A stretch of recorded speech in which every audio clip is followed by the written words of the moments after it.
This program features live coverage of an African safari and may include animal kills and carcasses. Viewer discretion is advised.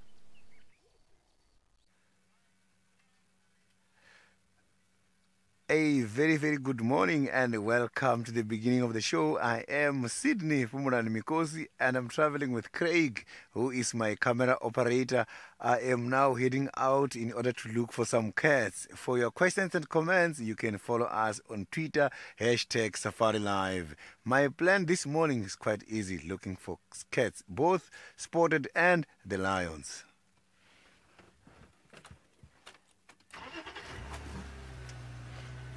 So I'm just going to take it from previous because yesterday I had the Nkuhumas somewhere towards Central.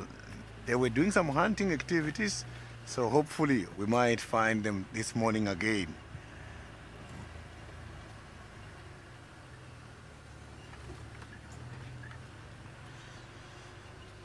Caroline, yeah, it is cold at the moment and it's overcast, which is a very good weather for the cats to do some hunting.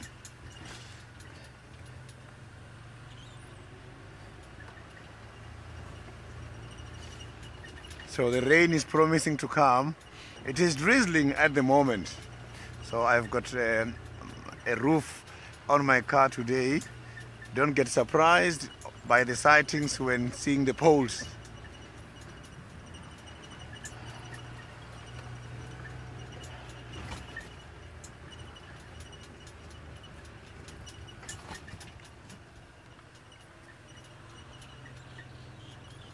Thank you very, very much for a warm welcome.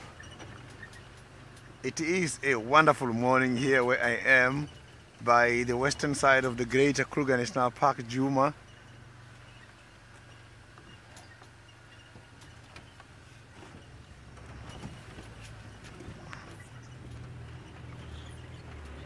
Maybe we're gonna be lucky with any of these cats.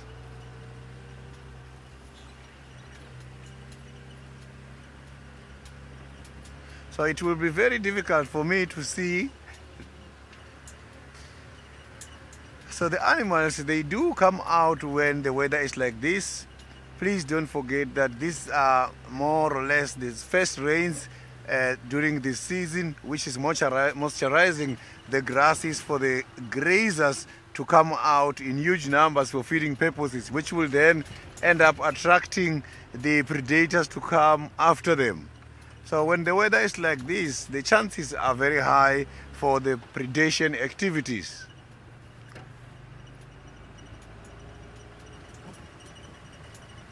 So now let's go to Brent. Hello and welcome to Brent in the Tent with Senzo Imkees, the boy from Maritzburg who thinks he knows about Mopani worms. Senzo is trying not to laugh at the moment. But yes, of course, my name is Brent Smith and I am in the tent because the weather is miserable and I don't like being wet. And in the tent, I can have my tea and mock Senzo all morning while staying dry. Says, now I was talking about Mopani worms. Now, does anyone out there... Actually, let's ask you guys a question. Has anyone out there ever eaten Mopani worms before? #SafariLive if you've eaten Mopani worms, and don't be scared to put in your favorite Mopani worm recipe. Senzo is trying to teach me about Mopani worms at the moment. I had an argument with him last night. I was like, Senzo, you're from Pietermaritzburg, so am I. But I left there when I was 6 years old and I moved to areas where there are lots of Mopani worms. Senzo, where can you buy Mopani worms in Maritzburg? Oh, you can't buy Mopani worms in Maritzburg. Sorry, I forgot you can't buy. But Senzo apparently knows about Mopani worms from Johannesburg. Senzo, do any Mopani worms naturally occur in Johannesburg? Oh no, they don't occur in Johannesburg. They only live in the north of the country. And Mopani worms, for those who don't know, are a worm that people eat. That's all I'm going to say. No, I'm joking, of course. We're going to actually delve into Mopani worms this morning. I'm going to give you lots of information about them. And we will do that in a little bit. But for now, remember, #SafariLive on Twitter for your questions, or just pop your questions on the YouTube feed. Now, it is a dreary morning. out there. So if I go outside, you might not even be able to see me. It is miserable and dark. It was raining quite hard earlier, and I think if we look at the clouds there, it's going to rain again quite soon. So we're going to have lots of fun in the tent today. And let's go back into the tent. Now, the last person in the tent was obviously Tristan, and you can see I'm wearing a lovely pink kikoi today. I'm being a fashionista, like Senzo. But the last person who was in the tent was Tristan, because there is a leopard skull here. I'd like to ask Tristan what happened to the missing teeth. We're missing one premolar and one molar. Tisk, tisk, tisk. They must be in here somewhere. Once it gets a little bit more light, and there has been a little bit of rain, I'll go see if I can find any ho-hos to put under the microscope. But before we do that, what can we put under the microscope? Are you sure? Karen thinks you can find Mopani worms in Mexico. I am not sure about that. I think I might have to research that. Karen, because if there are Mopani worms in Mexico, someone has brought them there, which is not uncommon. So a lot of species that have caused problems in the natural environment around the world have been moved by human beings. One of the most invasive predators in Florida in freshwater systems is Clarinus charybdis, the sharp-toothed catfish, which is very much an African species, but someone has brought them across there for aquaculture. Florida is actually particularly bad because not only do you have sharp-toothed catfish, you got peacock bass, snakehead, and there's a lot of really bad exotic fish absolutely annihilating the freshwater fishes of Florida, but the worst being the sharp-toothed catfish. So actually, Mopani worms in Mexico, maybe some Mexican person thought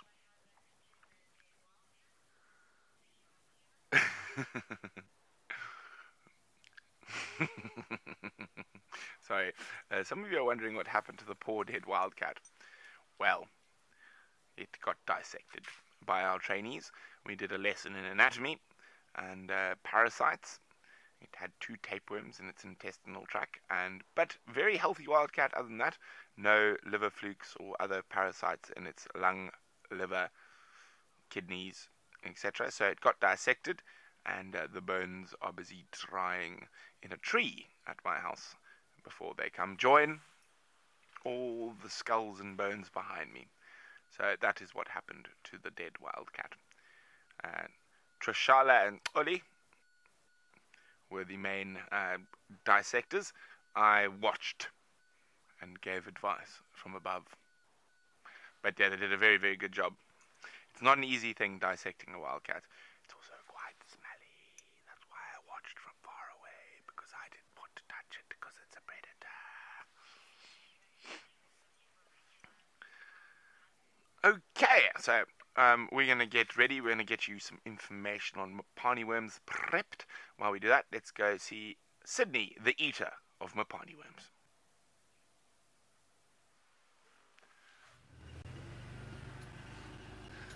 Yeah, me and the Mopani worms, we do get. So the last sighting of the lions, they were heading towards this direction. So here is where I'm going to do my trekking, but on the ground it's never easy this morning to see these tracks. So I'm gonna have to look a lot. Observation must have to work today.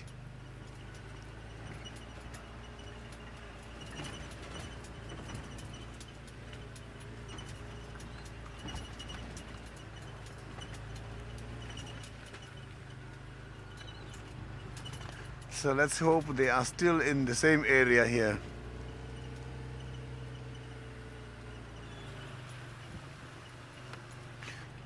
So the rain rubbed all the tracks. I can't see anything.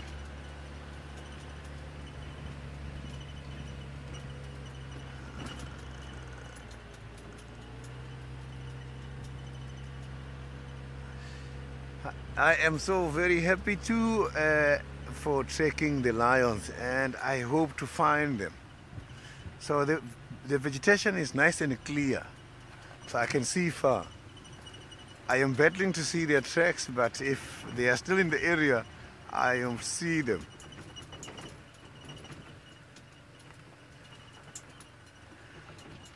Niconico viewer, the animals, they do come out when it's raining, but it depends. If it is just drizzling like now, there is no problem, animals can come out for feeding, but when it's heavy rains is when they gather and go under the big trees and in the thick bushes.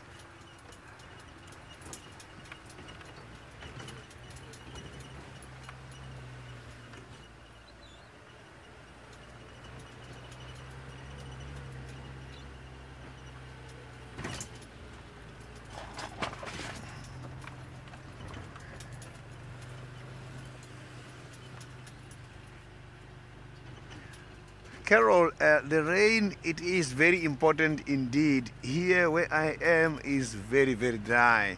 And animals, they might start to lose weight anytime soon. So we need some rain in order to stimulate the growth of the grasses and the leaves from the trees.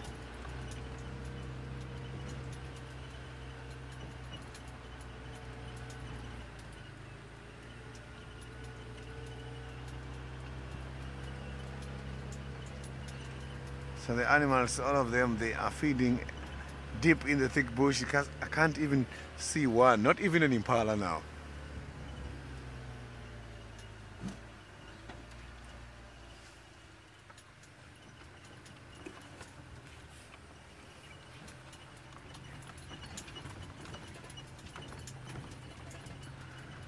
So I didn't copy that question very well. Emma, if you can repeat it for me.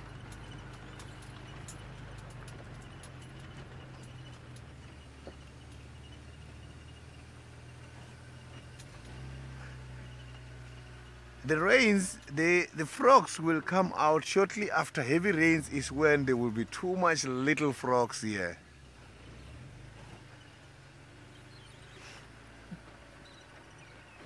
It has not been raining too much, so it's just drizzling every time, but once we get heavy rains, there will be quite a lot of insects as well as the frogs coming out.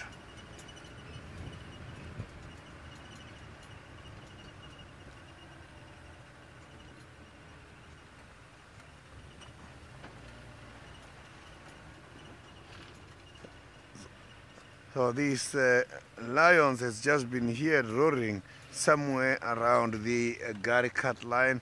I just want to quickly go back and see if maybe we can try our luck there.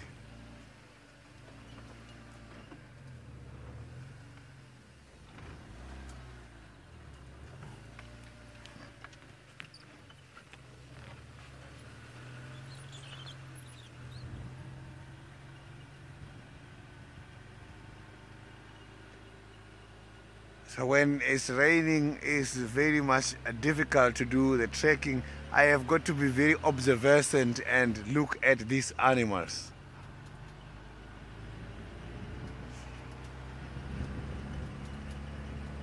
So, but after rain,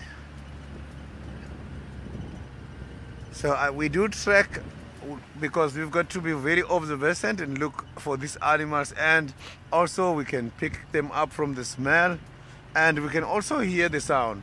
But that is something we are relying on every day. When we are looking at the tracks, we look at the tracks while listening and also checking at the same time. It's the same kind of skills we are using every day. Whether it's raining or not, sense of smell, eyesight, and the hearing.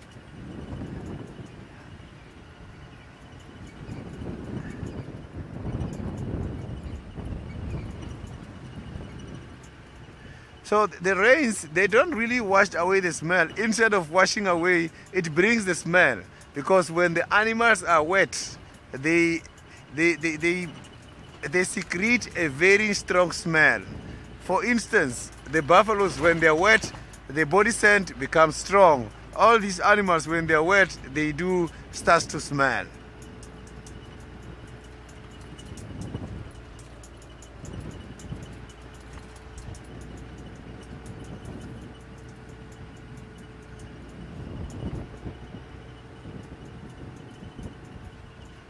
It is still very quiet at the moment. I am trying to look here from a distance from the road. I am not seeing anything at the moment.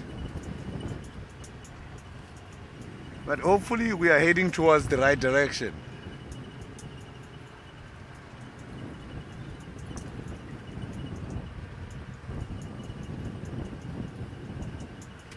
Niconico, some of the animals, they are waterproofed and some they are not. A good example is the waterbuck.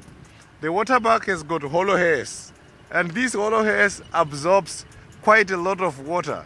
And because of that, it is equipped with a very special gland. It's called a subcutaneous gland.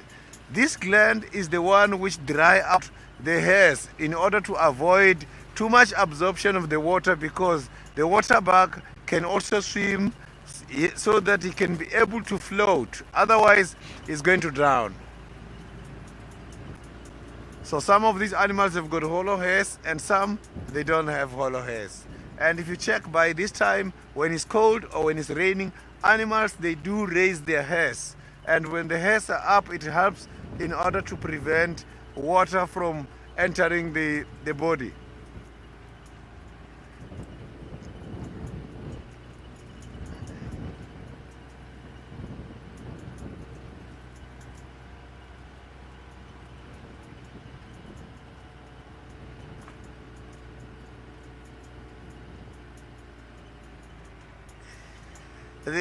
The rain, what we do there in Venda, there is a traditional story. So we can call rain, and sometimes we can also chase away the rain. So if we want to call the rain, we then give a message to all the elders in the area in order to bring all their old clothes. And we take one of the plant called the wild asparagus. We band the clothes together with the plant, and that is what we use in order to call the rain. When we want to chase the rain, we don't put the clothes, old clothes, on the fire. We just burn the wild asparagus, and the wild asparagus will be able to chase the rain. If it's just raining non-stop and we want to go for cultivation, that is what we do. So it was done mostly during the rainy season.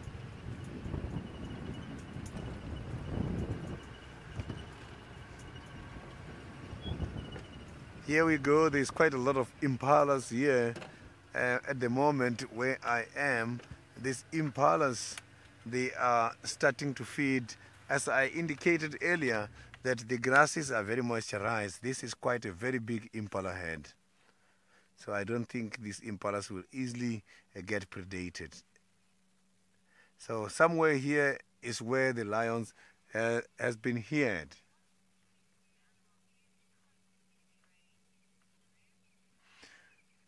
Minamu, the animals, some of them, they can be able to hide by the burrows, and some of them, they can just come close to each other and go and hide by the thick bushes.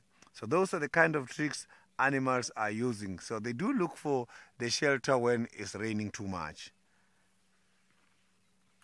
And some of these animals do get struck by the lightning. So now let's go back to Brent for some update. Hello and welcome back to the tent with Brent. So Sydney was talking about waterbuck and their water resistance. They're not waterproof. You can't dunk them underwater and they don't get wet, unfortunately. But they are water resistant. Now, there are actually quite a few different species of antelope that have hair similar to a waterbuck. Let us see if we can find a picture of it. So they don't actually have fur like normal animals. They have quills. So their hair is hollow, and they have that oily secretion that they secrete from the back of their neck, from their gland. Let's see if we can find a picture of it. But so what happens there is waterbuck and, strangely enough, oryx have very similar hair structure. and that is for two completely different reasons. So for waterbuck, it helps their fur become water retardant or water resistant, whereas in oryx that live in the desert, it is purely for water retention, so they don't exude a lot of water. So it's amazing that how the same structure. No, we're not getting a proper diagram here. So the same structure can be used for two different things. So in a waterbuck that live around water or around rivers and dams and things like that, their hair, and in very rainy areas, their hair is there, and that the way their hair is structured, it creates a sort of water retardant level, especially with that gland that excretes that oily substance. Whereas in oryx or gemsbok, they have the exact same structure of fur, but what it does is it actually helps them not lose water. So because it's hollow and whatnot, they need less water to produce it, and that is the main reason. Now, a very good question by Puma, which I'm actually going to have to look up, is do lechwe have that type of fur? My initial, if my brain remembers all the stuff I've learned in my younger years, my initial response is no. But I might be wrong, but I will double check that for you. But where are we now? We said we were going to talk. Oh dear. This computer was made, I reckon, in the 1980s, because it is very slow. Let me just use this instead. So we were talking about mapani worms, because Senzo was trying to teach me about mapani worms, and we know Sydney really likes mapani worms. So you can eat them in a bunch of different ways. There's a live one there. You can dry them, you can smoke them, you can fry them, you can freeze them. You can do lots of different things with mapani worms. I personally think mapani worms taste like whatever means you decided to prepare them. So if you dry or smoke them on a fire, they taste like a piece of charcoal. If you dry them, they taste like a piece of wood. They are very, very unpalatable. No, they're palatable, and they're a very good source of protein. They just don't taste very good. That's one of the reasons. One of the reasons that people eat them so much is they're an incredible source of protein, even though they don't taste so well. If you fry them with tomato and onion, they taste like tomato and onion, and that is far superior to tasting like wood or charcoal or dirt, which is what their normal taste is. Now, Jason is wondering if they are the same worm that burrow through horns. And here we have an impala horn. Let's take it into the light. Yeah, Sens. It's still very dark out there. So we have a set of impala horns here, and you can see lots of sort of almost looks like soil or whatnot, but those are horn moth casings. Now, mapani worms, Jason, are not these moths. The moth that does this is the same as the fish moth that eats your clothes when you're at home. So it is a fish moth, or a scale moth is another name for them, and that is what digests horns. So there's a couple of different species, but they're one of the only animals in the world that are able to break down and digest keratin. See, there we go. There's where one went in. See a little hole there, Sens? There's a tiny little hole.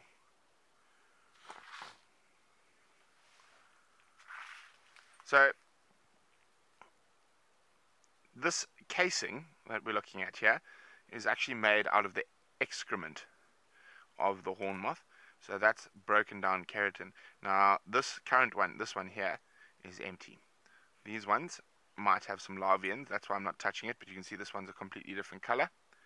And I know that moth has now departed. It is, well, it is no longer a larvae, it has flown off and has gone to lay eggs on some other horn. Now sometimes if you look quite carefully, you can sometimes find egg casings laid on the horn, but I think in this impala, I'm not so lucky. Now, there we go. You can see the active ones, versus the inactive ones. So these white colored ones here, all done. If you look carefully, there's a hole at the top there, so it's already gone. And then if we look at this one up a bit higher,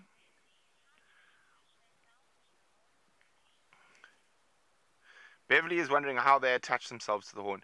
Well, it's not to the horn itself, so they will burrow through the outer side part of the horn. Oh look, we've got ants. You see the ants, Senzo? There were little ants running over here somewhere. I can't see them now. They've run away from us. But so they don't actually attach themselves so much to the horn, is they will go inside and they will eat, and when it's time to pupate and to change forms, then they will build this casing out of their excrement and then pupate from inside and then crawl out the end and flutter and fly off into the African bush again. Let's put this down. Darby is wondering how long will it take them to digest all of that. Darby, I think we've probably already got 5 or 6 generations of horn moth on that. It takes years for them to completely break down even a set of impala horns. You must remember they're very, very tiny, and so I think there's probably, as I said, 5 or 6 different generations of fish moths. So as I said, horn moths, fish moths, same thing. That the reason you put mothballs in your cupboard, because the same thing that'll eat your clothes are eating the horns out here. Now, actually, while we're thinking about this, Senzo, are you okay? You're not okay. What's the matter? It's the flu. You go, take 2 steps back. Go away. Go away. You can zoom. I don't want the flu near me. Oh, no, further back. Off you go. Further back. Further back. Out the tent. Out the tent. Go away. Go away. You keep your flu over there. Okay, now that Senzo is a safe distance from me, if I get the flu, Senzo, I'm going to beat you with my teacup. It seems like Sydney is still on the search for lions.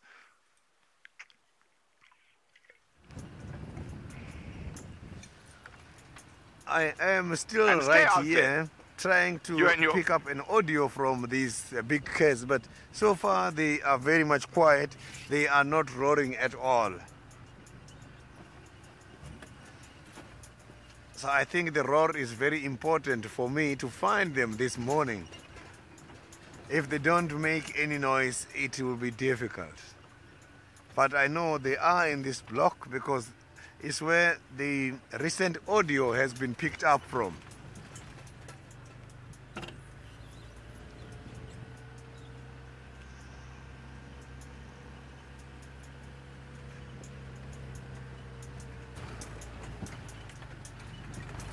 Or maybe we will be lucky with something else apart from the lions here.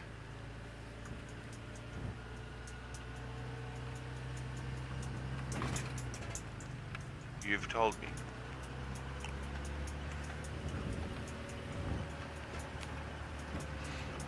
So maybe these lions have got something there because they went there last night.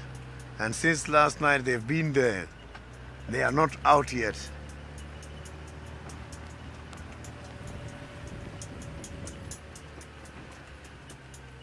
I'm just seeing a track here. I just want to check which track is this, from what animal. It's for the spotted hyena. So the track for the spotted hyena is very, very fresh. It's for now.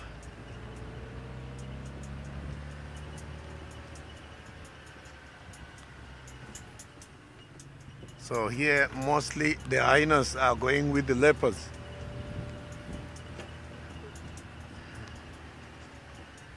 So I don't see hyenas mostly around the lions here. I do see them when it comes to the leopards.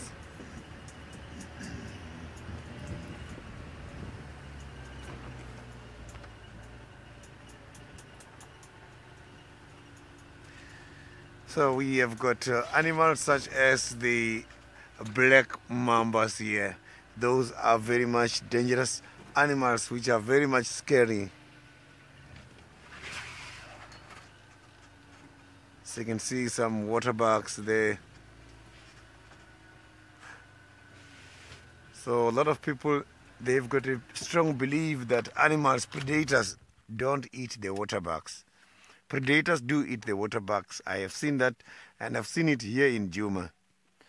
The gland, which is confusing people when it comes to the predation of the water bugs, has got nothing to do with the meat. A lot of people think the subcutaneous gland affect the meat. It doesn't really affect the meat. The predators do take down the water bugs and eat them. So that is just like a grease which is there in order to serve for the waterproof.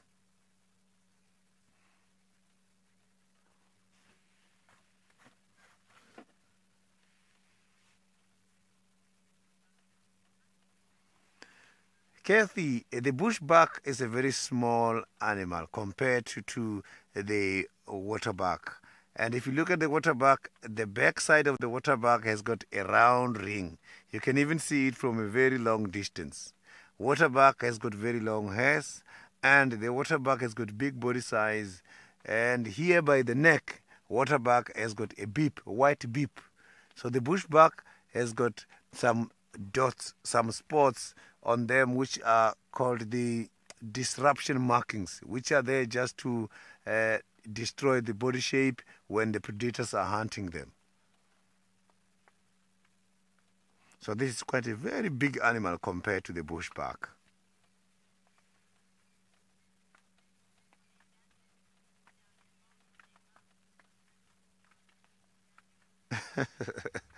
Yeah, the mark right on their back is a lovely mark. Look at that. So, but this helps them because the mark serves as a follow me sign. So they can be able to spot each other from a distance. But also the mark maybe can help the predators when they're hunting them. So I'm just going to...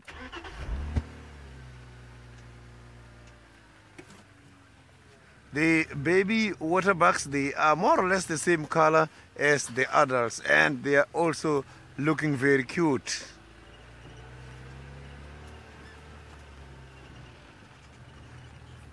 So a waterbuck is a lovely animal. And they are territorial, the males. And these males, they don't mark their territories from the scent glands. The strong odor they produce in order to grease their hairs helps them also for territorial purposes. So the other animals can pick it up from a distance, and they believe in that.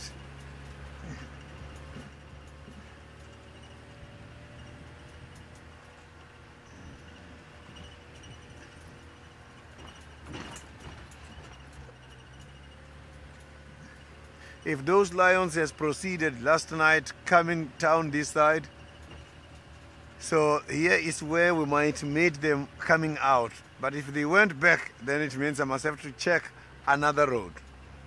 So I'm checking this side here because when we left them, they were heading much more this side. So the roar which has been heard earlier, it was deep in this block.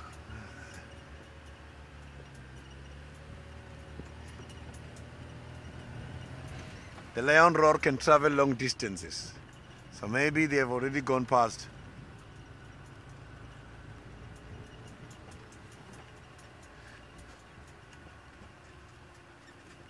Wisteria, you are just like me. Waterbucks are good animals. I like them a lot as well.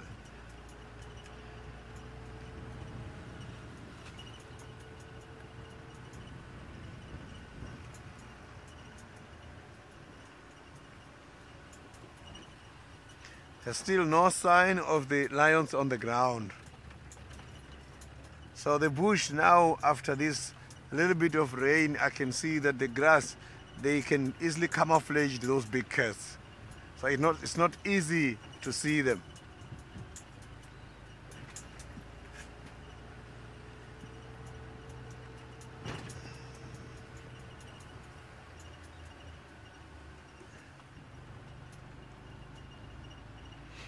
Maybe they are following some of the big prey in here.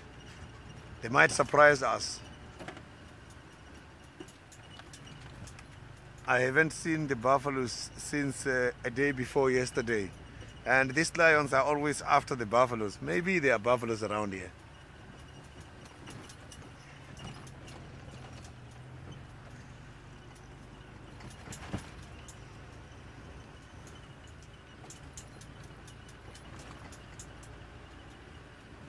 So now let's go back to Brent, who is still talking about the Mopani worms.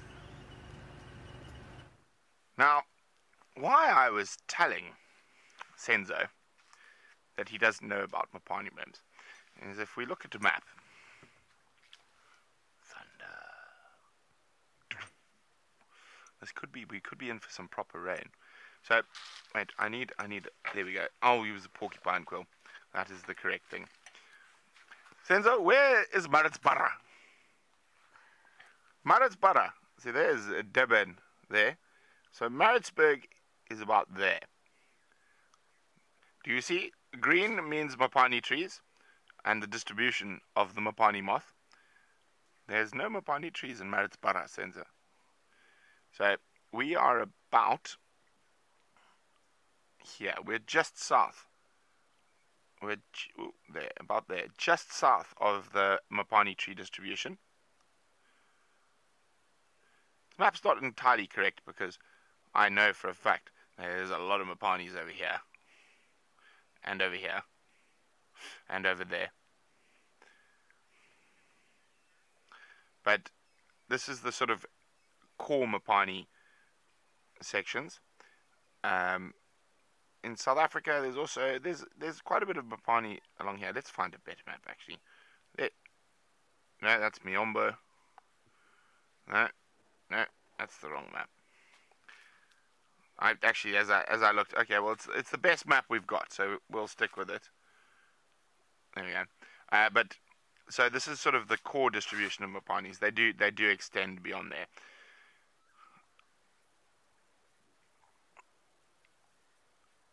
It is very, very... I love Mopanis. A lot of people don't like Mopani trees, but I like Mopanis. So you can see how they're distributed. Now, for a tree that doesn't occur over a massive area, in the areas they do occur, they are the predominant tree. When I say the predominant tree, I mean like 99% of the trees in those Mopani areas are Mopani. And you get, for the same species, you get quite a lot of different size Mopanis. So you've got everything from scrub Mopani, which is about this high, to cathedral Mopani, which can be very, very high, up to sort of 20 meters in length. Now, I did get, there we go. Let's get you.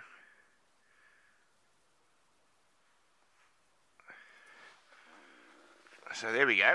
That is what the Mopani moths turn to if Senzo doesn't eat them. They turn into, Mopani worms turn into if Senzo doesn't and Sydney don't eat them. They turn into Mopani moths. And there is Mopani moths on a, guess it. What tree is it on, Senzo? Senzo, what tree is it on? A Mopani tree! So that's what they get to. Sammy Jane, you're asking the wrong person. Sammy Jane would like to know, would meaty insects like this be considered vegan? I don't think so. I'm not 100% sure about what is exactly vegan. I have very little interest in knowing what is vegan, to be completely honest.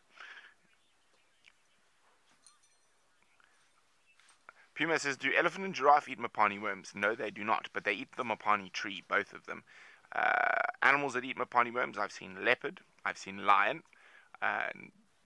civet, I'm guessing that serval, African wildcat, lots of birds, hornbills and cuckoos are great lovers of Mopani worms, and as well as eagles, tawny eagles, lesser spotted eagles, booted eagles, Wahlberg's eagle in the area where Mopani, if they nest there with the Mopani worms there, they will eat them. It is a massive source of protein, and it is a very, very important staple. The first place I ate Mopani worms, I was probably about 5 years old, maybe 6, was up in on the border of Zimbabwe, Zambia, and Botswana. And my dad was negotiating for land from a chief called Chief Mkuni.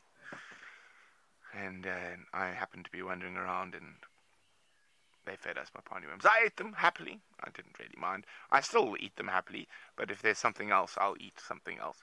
They're not the greatest things in the world. Now, unfortunately, for some reason, our interwebs are being incredibly slow here. So I was trying to get a big map. Anyway, we'll just have to do it this way.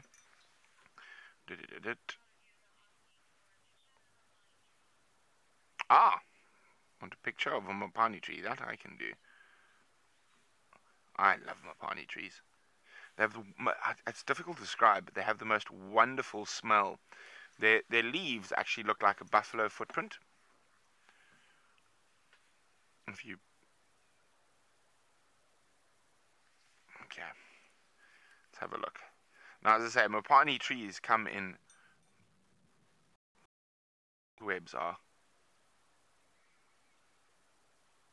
snail-based. You can type in something and then wait for the crickets. Crook, crook, crook, crook, crook, crook. The good thing about having a quill with me is that if the fluey Senzo comes any closer, I just stab him and it makes him go away.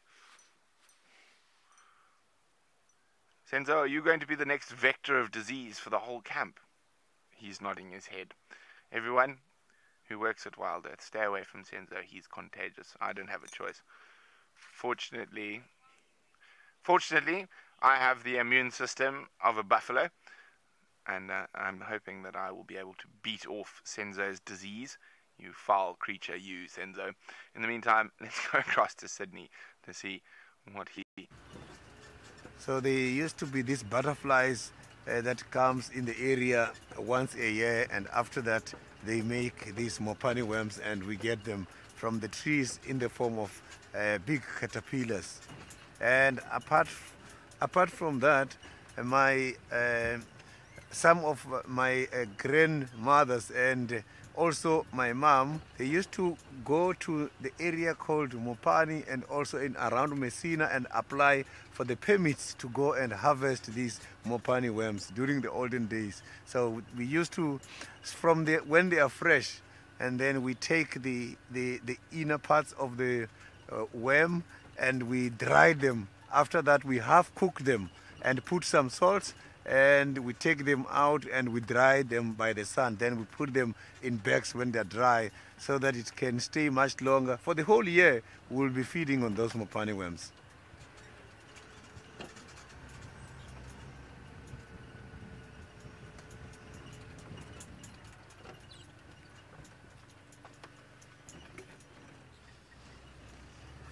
But the other part is that when you are taking the inner parts of these mopani worms, everything is just green in there because they eat these fresh green leaves.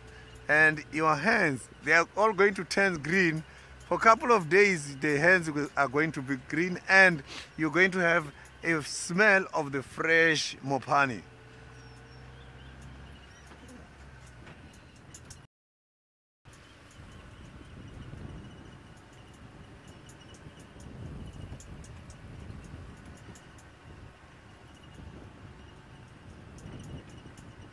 So now I am trying the... So now let's go to Brent and see the mopani tree. Well, somehow the interwebs have miraculously come back. I thank Conrad, he's done something. But, oh, that is a terrible picture. It's very small. Don't know how to onto this. I think this seems to work better.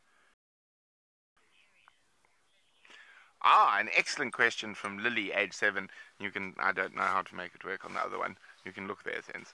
That is a mopani tree in the Kruger National Park.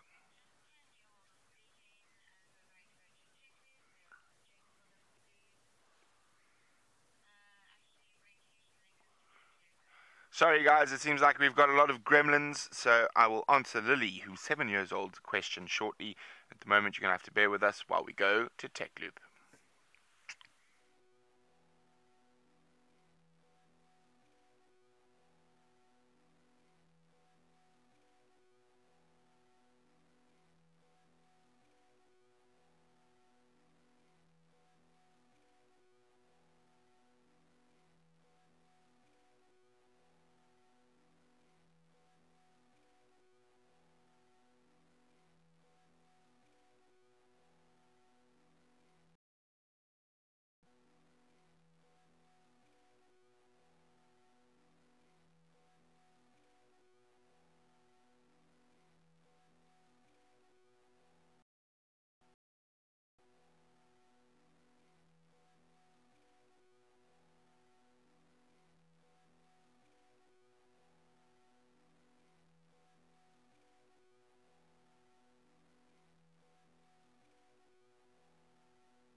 Welcome back. Thank you for bearing with us over that short break while Conrad beat the gremlins to death with a tech stick or a keyboard. But anyway, we're looking at the Mopani tree. So we've got a Mopani tree up on our computer screen here. And Lily, who's 7 years old, asked an excellent question about Mopani trees. Why do they grow in certain areas and not others? Lily, they grow on very heavy clay-based soils, and that is the reason they don't grow elsewhere. They also grow in quite dry areas. They don't need a lot of rain. Senzo is going like this to me, which means my hat is covering my eyes, so I have lifted it up, but he's still got to stay far enough away from me that he doesn't infect me with the flu. So they grow on certain types of soils, Lily, and they also grow in certain rainfall areas. So that is why they don't grow everywhere. So Mopani trees, for example, would not do well here on Djuma because the soils are wrong and the rainfall is wrong. However, you go north from here, since our interwebs are working, we might be able... Yes, we are. I can even show you where we are. There's Hazy View. His view. Aha. So there we are. We're in this area here. Actually, we are right at this very moment. I wonder if they've updated. Can we see the tent? Oh, look, there's the power lines. There's the tent. We are on Google Maps. There we are. That's the tent. That's where we are. Exactly where we are. Haha. Cool. Sorry, nerding out a little bit. But if we go less than 100 kilometers to the north, through the Manyeleti Game Reserve, past Manyeleti main camp, where's the main road? Somewhere here. But there we go. There's the Timavati River, or Pinsatara, and you hit the Mopani belt just north of the river here. So this is all Mopani woodland up here. Now look, it's actually very, very fortunate because it's very dry. You can see those clay soils I was talking about almost. And then on the crest you've got some sandy soils, so you'll have apple leaves and other trees, but the majority of this bushveld here will be mopani and scrub mopani, and only around the little river systems will you not. Now if we go way up to the northern Kruger,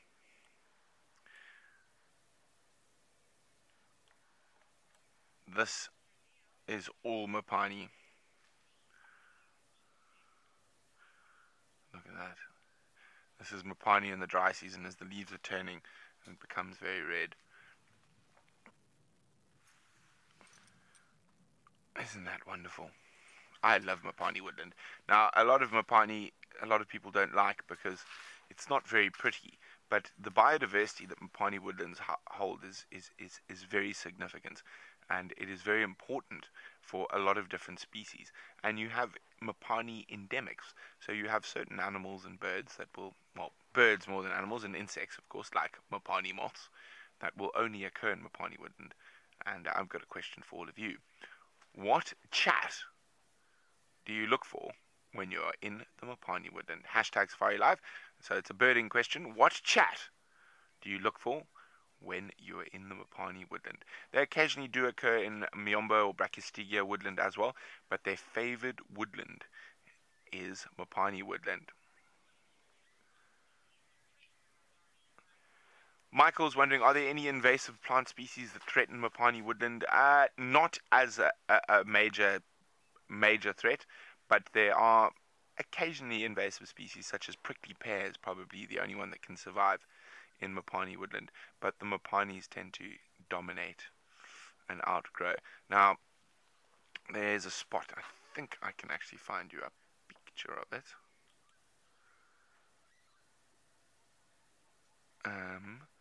Of mopani cathedral, let me think, Maremi,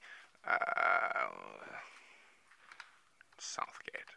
I'm just trying to think of a place where people would definitely have pictures of cathedral mopani woodland, which is very, very beautiful. I have some, but not on me. They are at home on a hard drive. Let's have a look. We should be able to get a picture of cathedral. Of course, people always want to show their camping gear. That's quite boring. Ah, that's even better.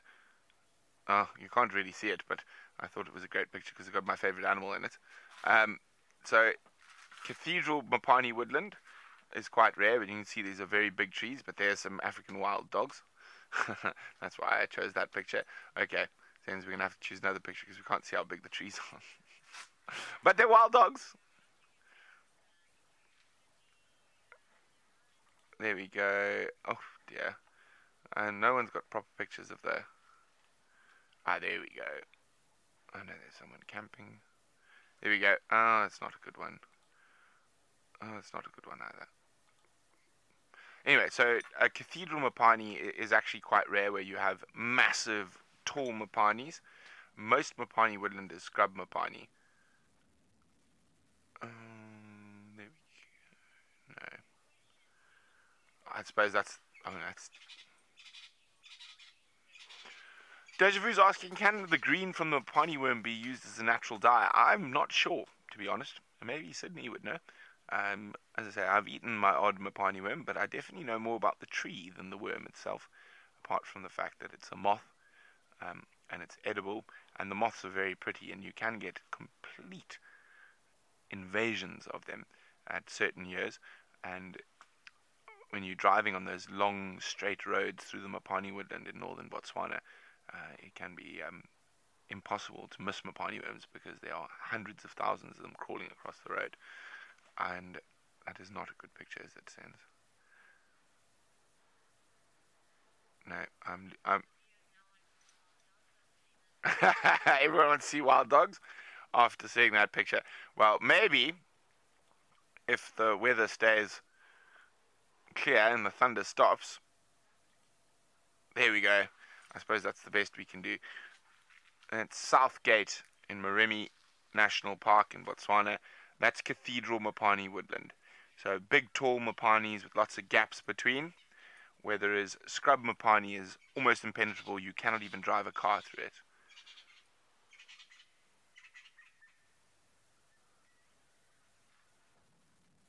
Ooh, thunder's still there.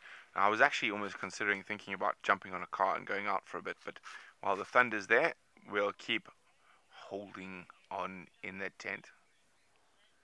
Oh, can you go again with that answer for me, please, Emma? Lynn, I heard, guessed. Lynn guessed stone chat. However, Lynn, unfortunately, you're wrong. But a stone chat is a very pretty bird. We can actually show you a picture of a stone chat, but it is not a Mopani endemic.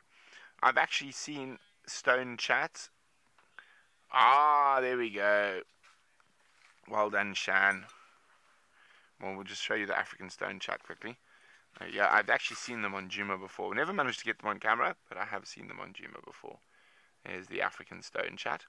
But Shan is 100% spot on, and Shan has said it is the Arnott's chat. And where is the picture of the Arnott's chat? Sicklewing chat.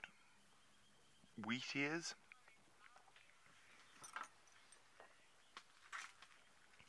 Arnott's chat. There we go. Very, actually very pretty. And look at that. They are even depicted sitting on a Mopani branch. So those are Mopani leaves, and you can see, as I said, they look very similar to a buffalo's footprint. Arbeard says a chat is a type of bird. Yes, there are many chats. There's even 2 pages of chats. And wheatears are a type of chat, but we've got wind chat, African stone chat, karoo chat, sicklewing chat, track chat, and familiar chat. Now, which ones have we seen on camera? We've seen familiar chat on camera before in the Mara, and we've seen, this is the Southern African bird app, but we've seen northern ant-eating chat in the Mara, and we have seen sooty chat in the Mara. Yes, so we have seen chats live before on camera. So yes, there are many chats. Now, let us go back to the map while I decide what we're going to do next. And I need to keep Senzo the sickly at bay. Let us send you to Sydney, who's still searching for lions.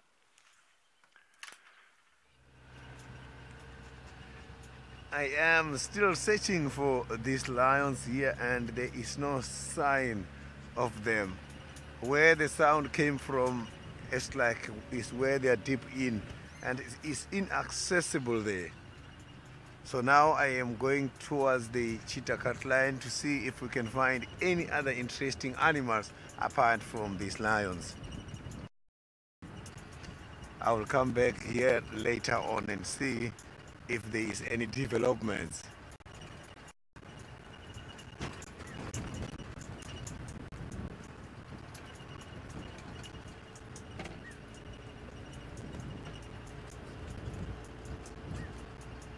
So not much is happening. This is a very quiet morning. I haven't yet picked up any of the spotted cat tracks. Only the old elephant tracks here.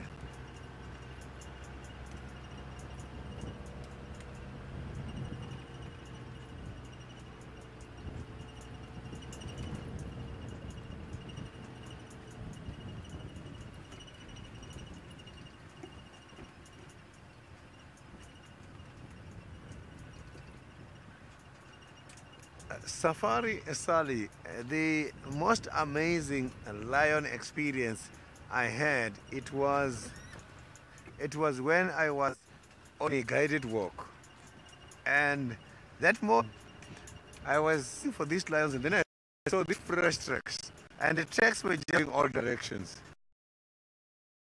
They're following those tracks which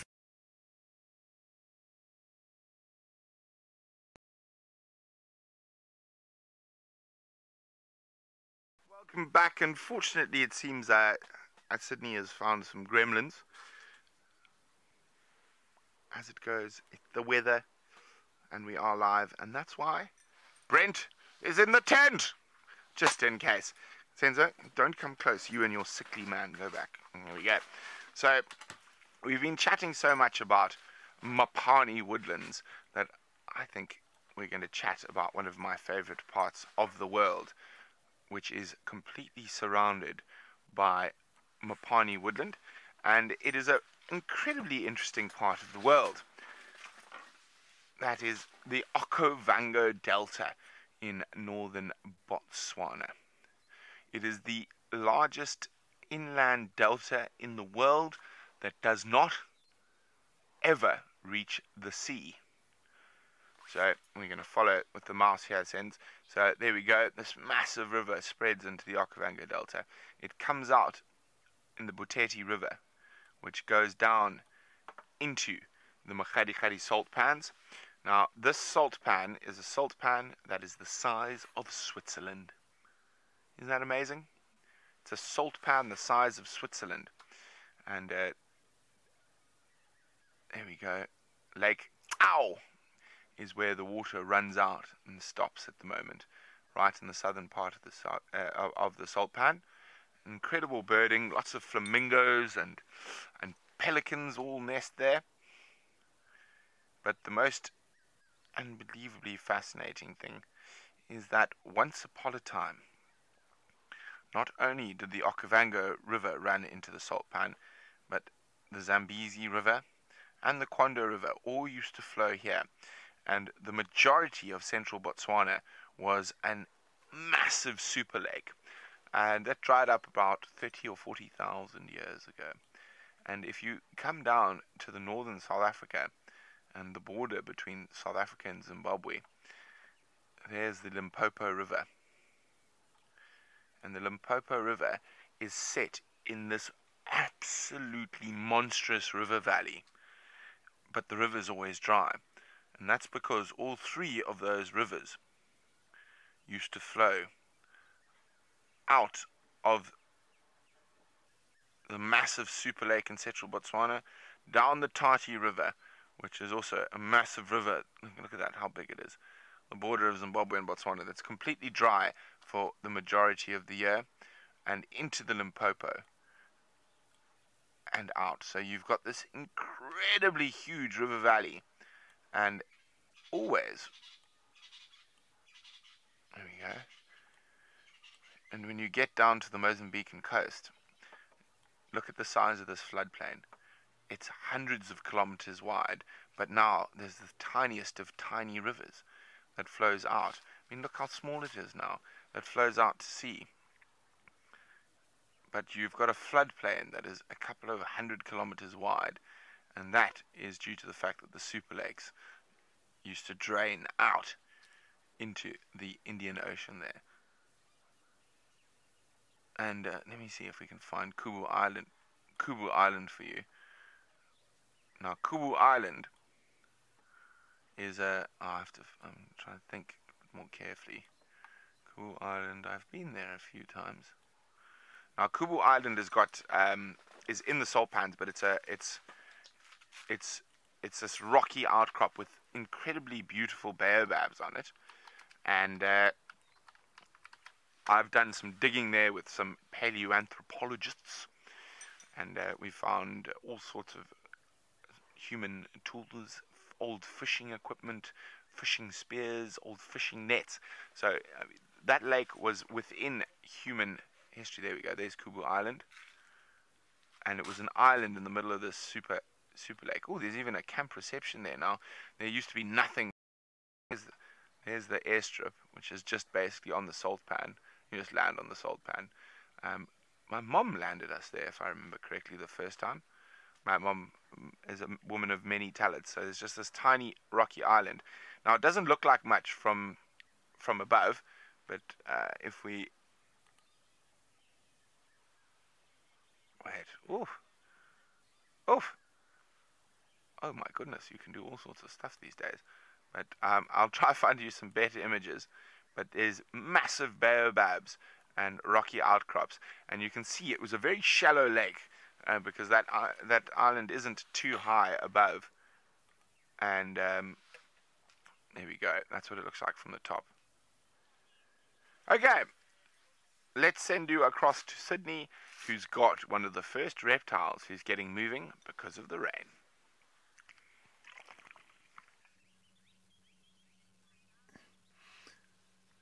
So you can see that there is a small piece which is visible there, and the movement there. This is not a dung beetle. This is from a terrapin. The terrapin is trying to bury itself just by the rhino maiden. You can see the movement of the droppings there. It just got disappeared. So maybe it's too cold for them. So this terrapin managed to move for about 250 to 300 meters. Let's see, maybe the terrapin is going to come out again so that you can see. And look at that. So this is the...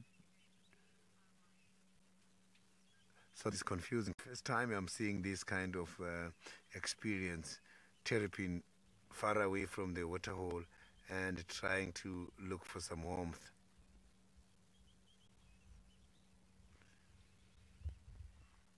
So the Buffalo's Hook Dam is left with a little bit of water as well. Not much water is available. You can see that terrapin got disappeared. There's still a little bit of movement there.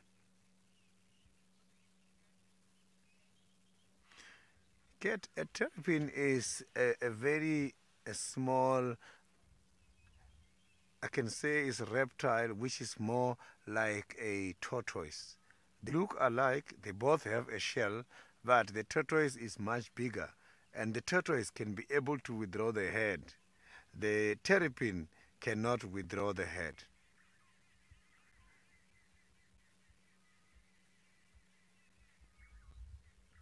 So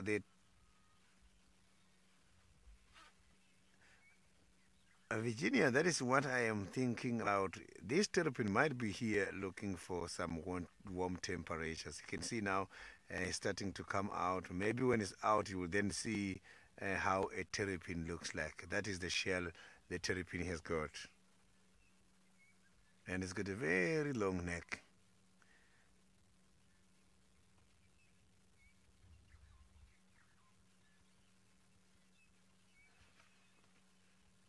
Doesn't want to bring out his head.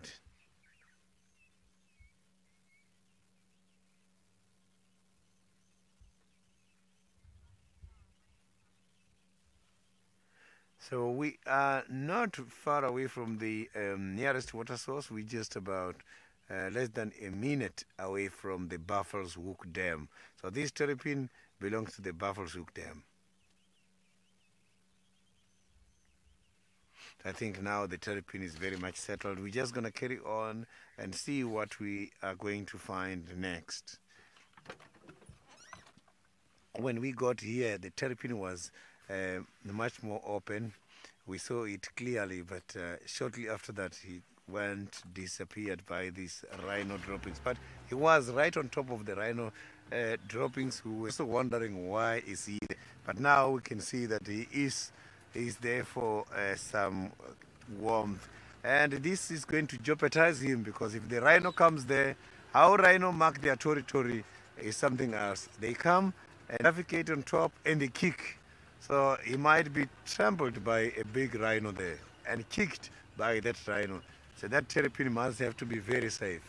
They must have to be very careful, so his safety is not there.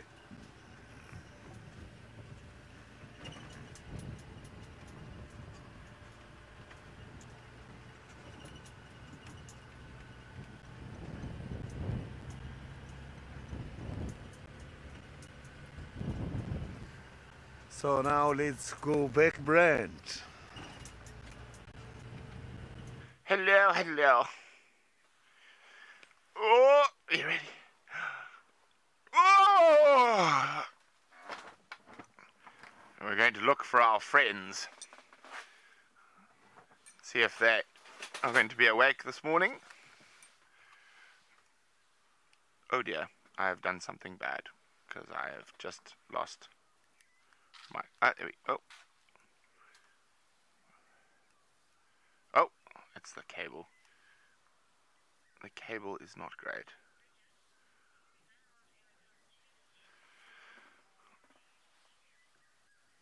Bridget is wondering, do animals ever come to the tent, or do I just collect bones? Bridget, I have been lucky enough to see leopards from the tent. I have seen Karula, Hosana, and Tingana once from the tent. Now, I'm just having a look at our local celebrities here in the tent with the microscope. They are the sweat bees, or Mapani bees, since we're on Mapani themed morning so far, that live in the giraffe skull.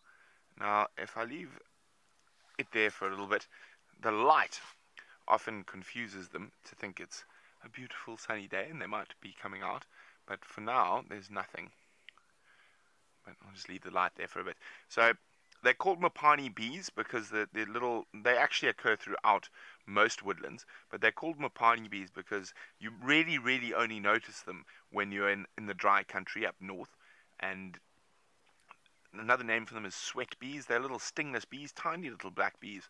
They get attracted to the moisture from your sweat or even from your eyeball, and they'll try and drink it. And like normal honeybees, if one stings you, they release a pheromone that attracts all the others to come sting in the same place. Oh dear. Microscope keeps going on and off, so I don't think we're going to do that now. Let's put that down. So it actually, when a normal honeybee stings, it releases a pheromone that makes other honeybees come sting, and it's a defense mechanism. Now, Mapani bees have a very similar thing, except it works quite differently. And the fact is that if you squash one, because they sting us, they release a pheromone that lets all the other ones know that there's moisture there, so they'll come swarm. So if you ever squash one, you just get covered in them, and they're very irritating. Now, the weather seems to be getting a bit better. I'm sort of starting to toy with the idea of maybe jumping on a vehicle.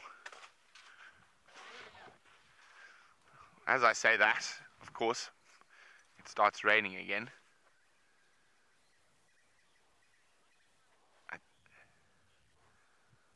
Kurt is wondering, what does Mapani mean? Kurt, Mapani is the name of a tree. That's what it means. It means tree. It means Mapani tree in particular. So it is the name of a tree. Oof, I think we're about to get pummeled. Can you hear the wind starting to build behind us? The wind is starting to pick up. And as I walked out of here thinking I'm going to go jump on a car, the rain really started. I can see it even coming. Well, you know what we can do? We can look at what weather is on the way.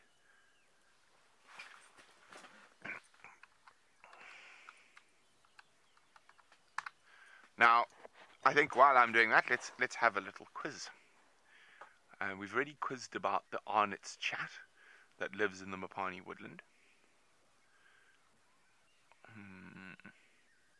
What else can we quiz about Mapani woodland?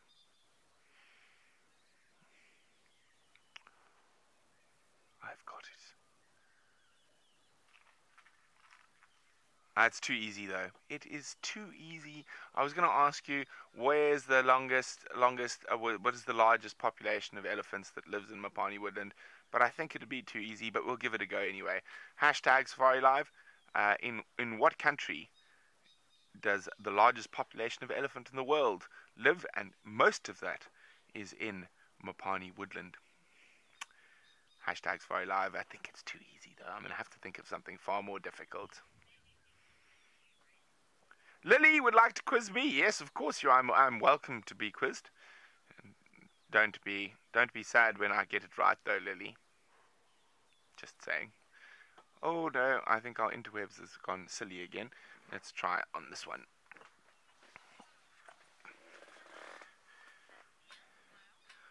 Kyle would like to know, what is the national animal of Tanzania? Kyle, strangely enough, that's a very easy question. I have represented Tanzania as a country in sevens rugby. So I used to play for the Tanzanian Twigas.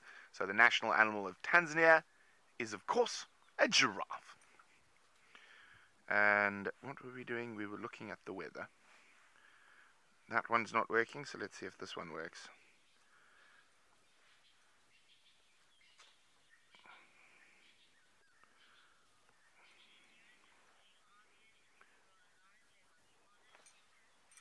As I said, Arbeard, Indigo, Lauren, and many others got it spot on.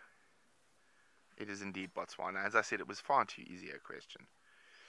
I'm trying to think now. What is a difficult Mopani question? What rare antelope in the Kruger National Park only occurs in the Mopani woodland of the north? Hashtag SafariLive. That one could be a bit more difficult. Don't cheat. Don't use Google. And also, while we're at it, how many of said antelope occur in the Kruger? Aha. I think we're going to win. Yes, we are going to win. When it finishes rendering the globe. I didn't know you could render the earth, but we're rendering the earth at the moment. See, I think the interweb's very slow. So there's Africa. Isn't it beautiful? I couldn't imagine living anywhere else. Everyone else can keep America and Europe and Asia. I love Africa too much to ever want to live anywhere else. So now we've rendered the globe. Now we need to... Aha! So I can actually show you exactly what is sitting over us. And it doesn't look like it's going away. So this is awesome because you can actually... Oh, let me try a move where you don't have reflections on it, Sense. How's that? Much better. So we are actually on the top northern edge of this. So you can see there's more coming. The coast is getting quite a bit of rain, and we're up there. So and you can see the winds are pushing it straight into us at the moment. And isn't it amazing? So this is incredible because it shows the wind all over the world and how the winds are working. So you can see how the wind is pushing onto the east coast of Africa, and it's pushing that precipitation inland. And if we go a little bit wider, you can see that's all coming from this offshore system here. See? Which is quite unusual for this part of the world.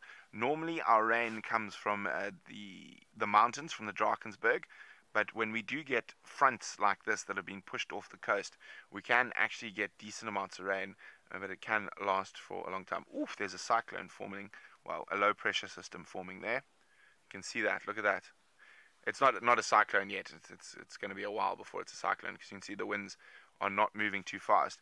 And one of the really cool things is if I touch there, you can see, we're a little bit further north, but it even tells you how fast the wind is going. It's only at 4 kilometers an hour, and it is blowing at 28.08 degrees south, 34.48 degrees east. So if we want to see, wait, let me try something here quickly. Let's find a proper storm. Let's find it. No, wait, sorry, I'm going to move it. I want to see, and it'll actually show you how. Ooh. I think Japan is about to get hammered. Yes, Japan. Oh, I think that's Japan. Look at that. If we click on there, winds of 85 kilometers an hour. Look at that. So let's just be grateful we're not there. So that is actually a cyclone, or what do they call cyclones? So cyclones, or that's another word. Well, it depends which way they turn, if I remember correctly. You've got cyclones and hurricanes. Well done, Trishala. Thank you, Trishala. Trishala, the trainee, is sitting there, and she is listening. And she's supposed to be learning from me, but of course I have to ask her to answer the questions for me, because I could not remember a hurricane. Great Bob Dylan song, though. A hurricane. So there we go. Look at that. Isn't that incredible? I think that's Japan, that little island there. So just south of Japan, we've got a proper storm. And 85 kilometer, yes, an 85 kilometer an hour. Let's see how fast they're in the middle. Isn't that, look at that. You go into the eye of the hurricane or the tropical storm, and the winds are 13 kilometers an hour. So there's always that saying about the calm in the eye of a storm is very true. I think you're probably going to find the fastest winds are going to be on this outside here. 88 is the fastest. 92 kilometers an hour. That is horrible. I wouldn't even go fishing in that wind, and I really like fishing. Okay, so I'm pretty sure that's Japan. No, it's not Japan. Is it Japan? There's India, Sri Lanka, Malaysia. Ah, it's Hong Kong. Thank you very much. Hong Kong. At least it's south of Hong Kong from Noco. Thank you very much. I wasn't sure about that. Very interesting. But I mean, that is a proper storm. It is the... Let's have a look across the world. Yes, no. Oh! Could that beat our Hong Kong storm? That looks pretty bad. But yeah, that's just rain though. And not big winds. Yeah, 20 k's an hour, 24. Not bad. So that's just rain. Ah, well, see, why I'm sensible by being Brent in the tent is I never get wet. Let's go to Sydney, who's dealing with the rain.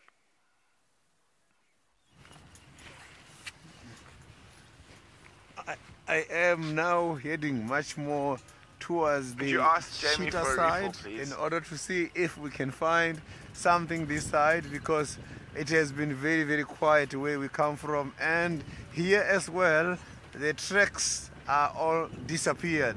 The rain is killing all the tracks.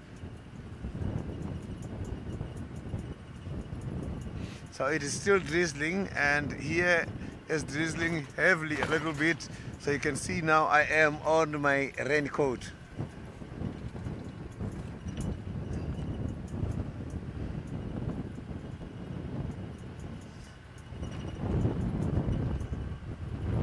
So the wind is too much as well. It's difficult to hear what the bush is saying this morning.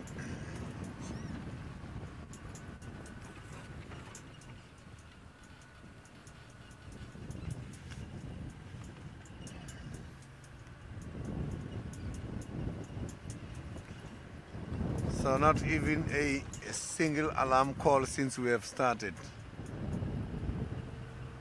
So the predators are hiding.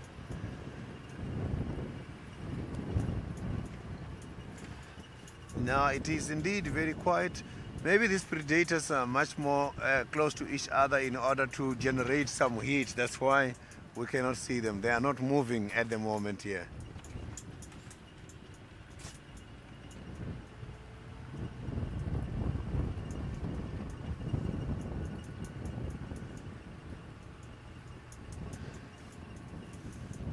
Earlier on, I was telling you about my best lion experience. So these lions, I was on a guided walk. It was early in the morning at about 6:30 to 7. And the tracks were just going everywhere. And I decided to follow the most fresh tracks. As we were following, there was a big termite mound. And behind the termite mound, on a short distance, there was a water hole. And these lions were 6, and they were just lying down there. We came from the back of the termite mound, using the termite mound as a barrier. And then, as we were walking, the lions were lying down there, and they were not lying down flat. They were very much active. They were just relaxed, looking at the dam. And I was having some guests with me, and my backup behind me. I was leading a trail. When I got there, I just got surprised with the lions at a distance of about, they were less than 10 meters. These lions were right in front of me on a distance of less than 10 meters, but we managed, the wind was blowing very strongly to our side. We managed to get out of the situation before the lions noticed. I was walking in front, and my people behind me were coming, and they were also walking very fast. So I had to see these lions first, and then I stopped them and gave them instruction to go back. And then we went back. As we were trying to pull out is when the lions realized when we were already safe. But that was an amazing experience. I nearly went right onto the lions. I nearly found myself in the middle of these lions.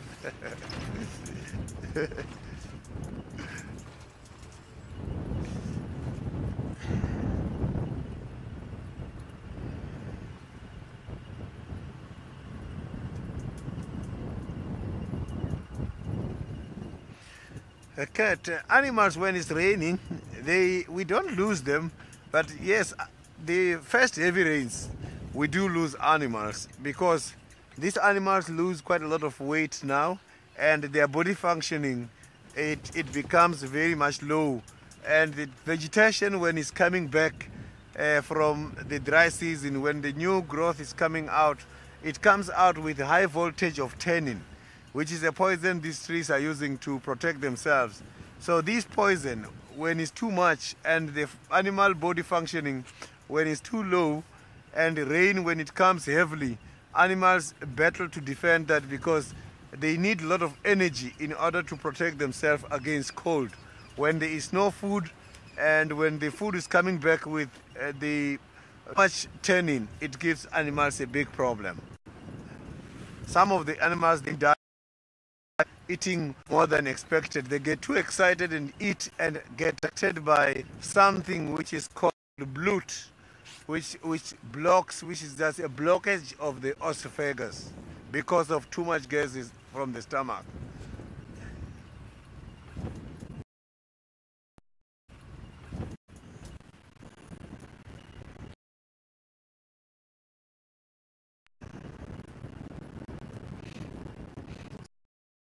Chitwa Dam.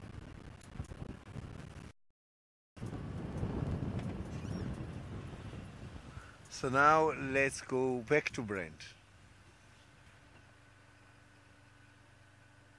Brent is still in the tent. Brent is still warm and dry.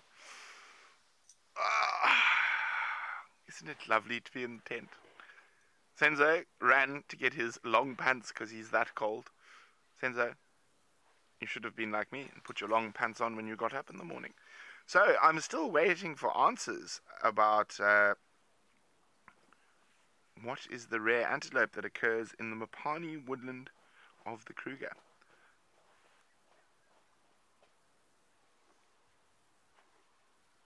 What was that? I think it was just the wind on the tent. And I've got, there we go, that'll do. That will do. So I've prepped everything, and I'm just waiting for your answers now. Is your mic, you're sitting on top of your mic? Am I keying my mic on my radio? I don't think so. Yeah, because I can hear your feedback on me. Okay, let me move my radio. Still? No, it's gone. It's gone now. Okay, good. Well, while we wait for your answers, and I won't let you see what it is, let's go to our skull collection.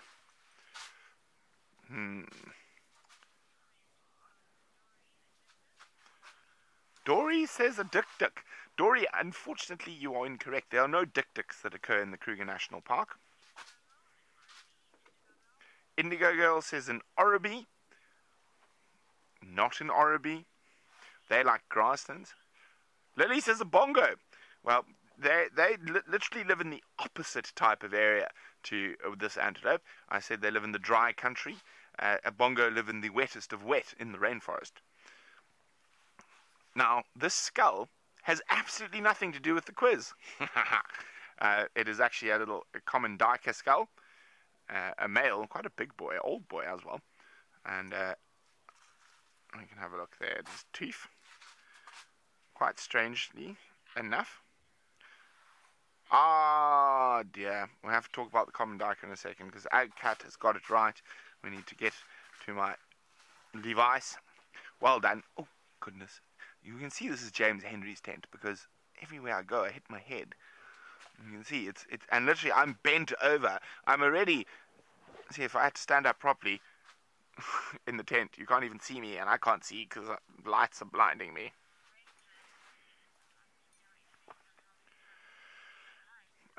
X-Ranga wanted to know how many times I've hit my heads. 5 so far. 5. Only 5. It's not the worst. Definitely not the best. But there we go. I don't know what's going on. There we go. That is it. The roan antelope, and look at it. It's surrounded by scrub mopani. Aren't they beautiful? The roan antelope. And the next question was, how many occur in Kruger? Now, while we're talking about roan antelope, and I'm waiting for you to tell me how many are left in the Kruger National Park, I'm going to talk about the roan. Now, Afrikaans is a very interesting language. And the Afrikaans name for a roan is a Baster Gemsbok. Now, I'm trying to think how to translate this in a nice way. No, there isn't. I'm just going to do it. A bastard Gemsbok.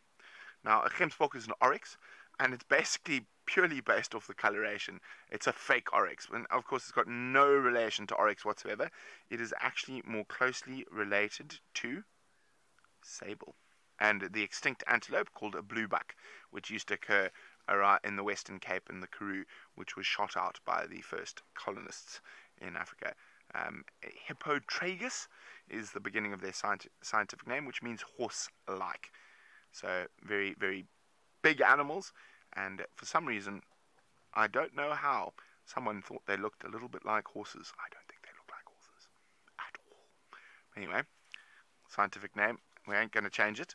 So that's that. Now, we're waiting to find out how many roan antelope do you think are in those dry country lands in the northeastern Kruger?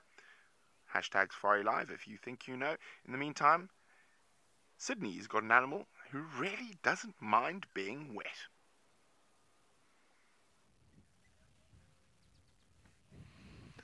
So I am right here with an animal who doesn't mind water. You can see they are all deep in. I am sure they are enjoying this kind of weather because they don't like too much sun. These are the hippopotamus who just got back not long time ago.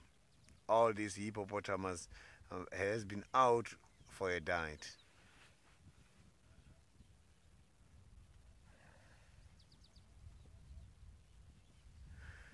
And Nana B, the animals I have seen who likes rain the most is the elephants. Elephants, when it's raining, they do enjoy it, and that is when you will see them doing the mud wallowing. Some, that is when they go to the water hole for swimming a lot. Elephant and rain, they do get along.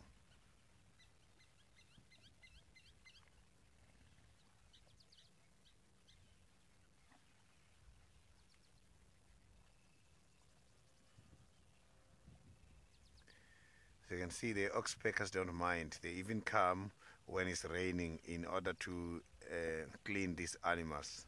It's quite a responsibility. So it means the hippos, they do carry quite a lot of ticks. Because every time I come here, I see these oxpeckers.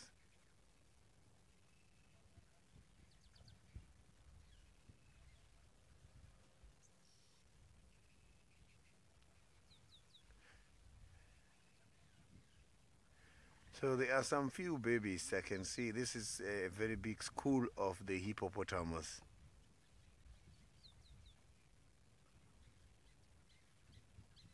So I was trying to count them, but I can see some of them, they are underwater. But already I have counted 20 something here, maybe 23, 24. So it's quite a very big group.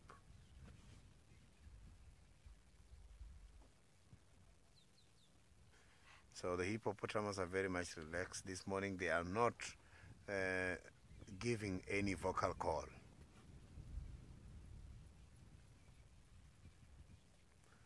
So what I'm going to do now is I will head back to the area where I am hoping to find those lions. Maybe now lions will be out in that area.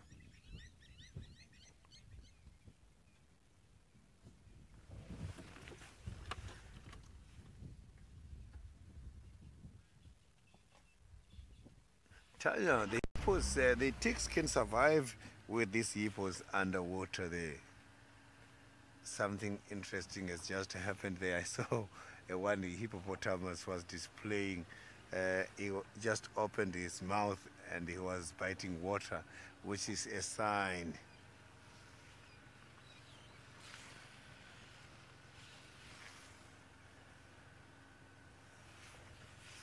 So the parasites can adapt different living conditions. Some of the parasites, they can go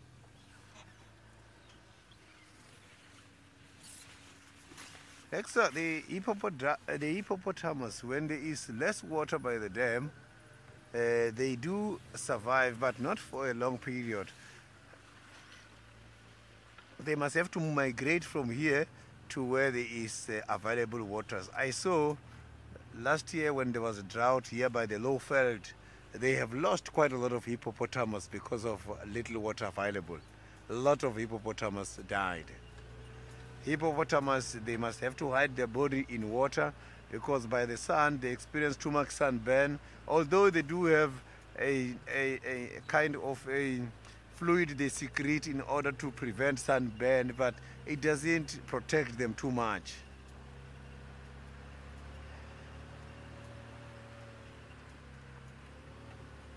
So now let's go back to Brent. Hello. Oh dear. What has happened? Oh dear. I've lost my map. Oh no, there it is. I just pushed the wrong button. I'm back. So we're still wondering, we've got the species correct, which was the roan antelope, but now I'm asking you how many are estimated to be in the Kruger. And I'm trying to find something on my map, which is quite cool. Brian, you're absolutely correct. There are less than 100 left. The last major Kruger census, which was a few years ago, estimated them to be 90. And out of that, that's the 90 that are living out and free. And I love maps, so I've spent a lot of time studying them, and satellite images even more particularly. And I'm trying to find in northern Kruger, in the Mopani belt, there's actually what is that? That is an anti-poaching camp.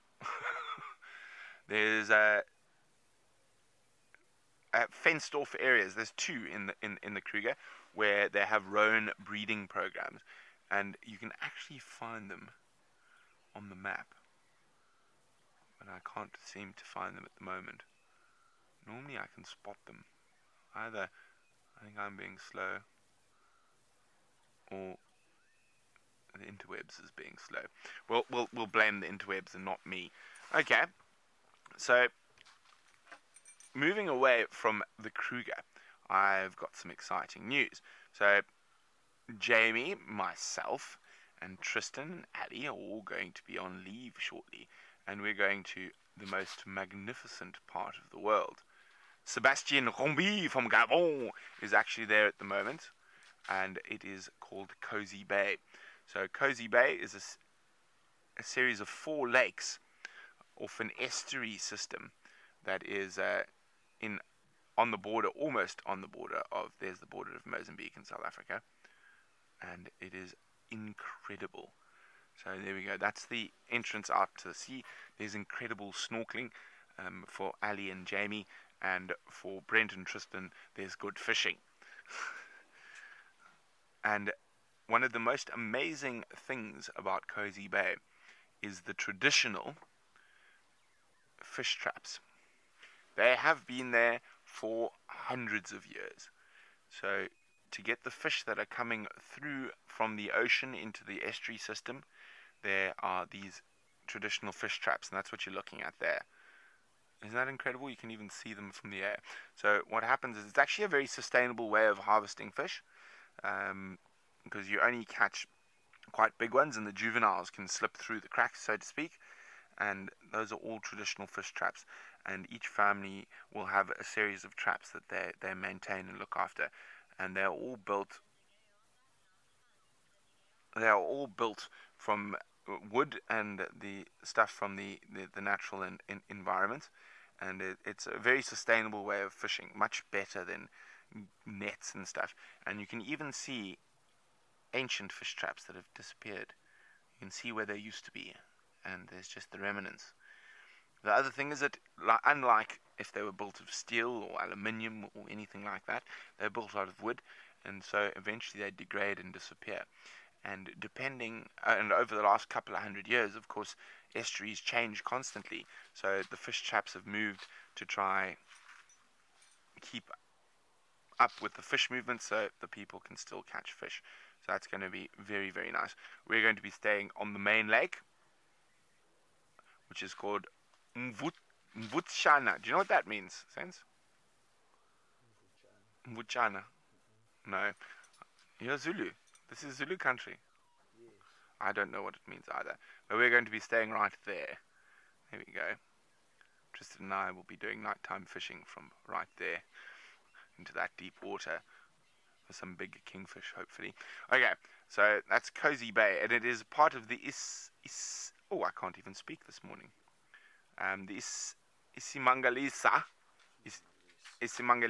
Wetland Park, which is an incredibly important area that runs all the way. Isimangaliso, not Sa, Wetland Park, which includes Lake St. Lucia, all the way up the north coast of Natal, which is a very, very important area, very important turtle breeding area, lots of whale sharks. Oh, James! James is jumping us all the way from Cozy Bay on the coast back into the hinterland of Africa, to the Okavango Delta, to find out what types of fish live there. You've got lots of different tilapia species, the biggest one being the 3-spot tilapia, and the most common being 3-spot tilapia. And then you've also got red-chested, which is tilapia rendeli, and Nemwe, which is one of my favorite fish. I'll have a look here. Nemwe, which is one of my favorite fish, which is basically a large mouth bream. They have a very similar sort of not behavior to largemouth bass. And then, of course, the one that everyone wants to catch. And I will find you a picture. And of that, and it is, of course, the tiger fish, the striped water dog. Basically, that's what its Latin name means. Hydrocitus vittatus is the striped water dog. And just have a look. Oh dear, that is a very young me, but that is a 3-spot tilapia and a very young Brent. And you can see there's the spots on its body. 1, 2, 3.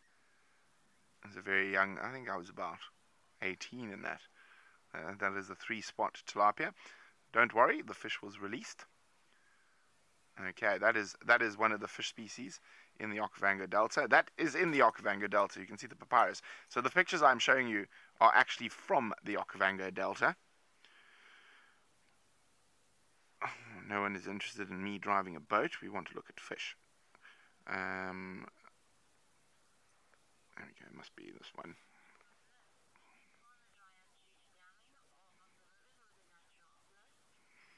This is wondering, did the Okavango Super Lake dry up due to damming, or was it natural? It's natural, this.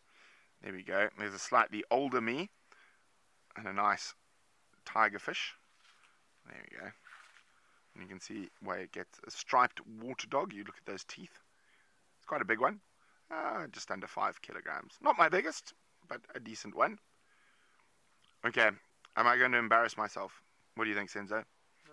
We're going to embarrass myself. So, every now and then, and especially on the boys' fishing trips, we tend to spend a lot of time on the river. Not so much time, worrying about showering and stuff. And one's hair, especially if you have long hair, can be quite almost clown-like. So there we go. That's unbrushed hair after about a week of fishing, and it got a bit crazy. Not a big tiger, but I had big big hair. On that embarrassing note, I'm going to hide behind it. You can just look at the bad hair. Let's go across to Sydney.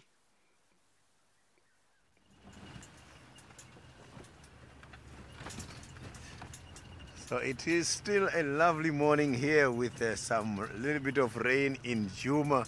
These are very good news because we are praying for this rain every day.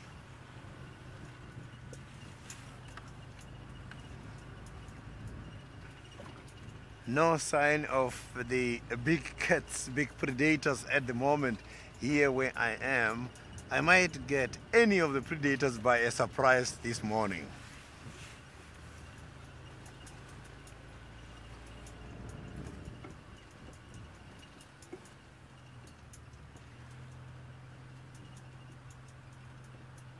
Alexa, I didn't copy your question very nicely. If it can be repeated again, Emma.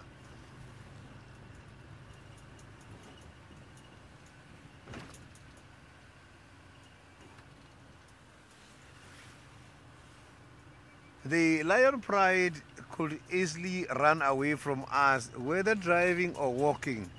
The thing is, lions, they have got a natural human fear, especially when you are on foot. Every time they see us, they keep a distance. They get disappeared. Unless in that area there is some hunting activities which is modifying their behavior. That is when you come across a lion pride, they will retaliate because they know they are now starting to smell death.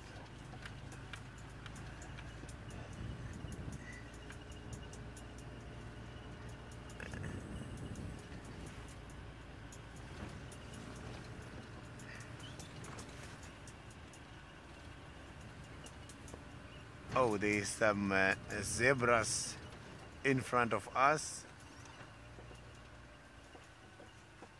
So you can see the beautiful zebra right on the road there. And there's even more on the sides.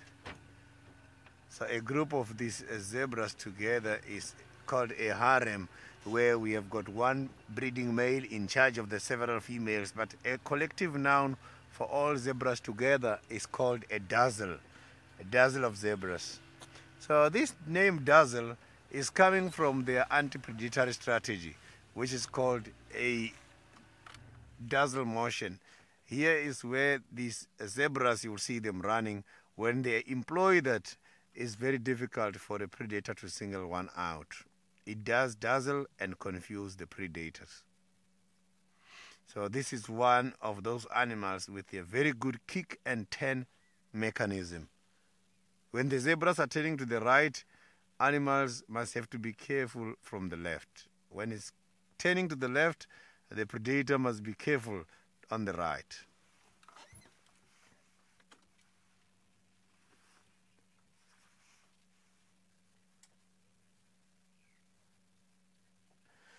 Trish, the zebras are very much observant and they've got a very good eyesight.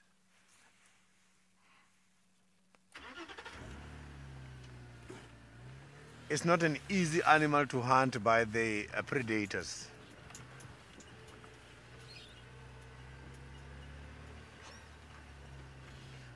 So a lot of animals, they like to associate themselves with the zebras in order to benefit from the zebra's eyesight, like the wildebeest.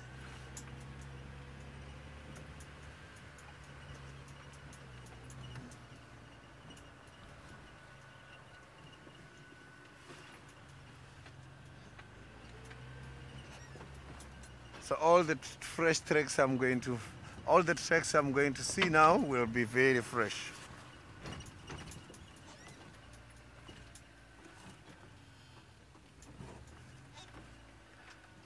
James, the cheetahs, I don't have any updates to do with them. I just hear the last sighting of cheetahs has been around Buffalo's Hook, Manyeleti. Here by Juma is very difficult to see the cheetahs at the moment.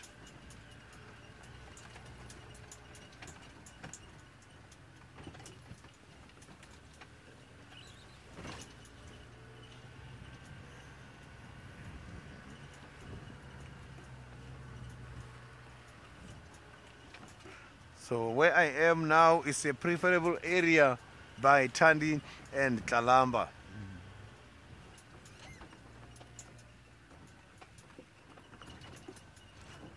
So they like to come in this area, and this is the road they are using the most when going to the Buffelshoek Dam.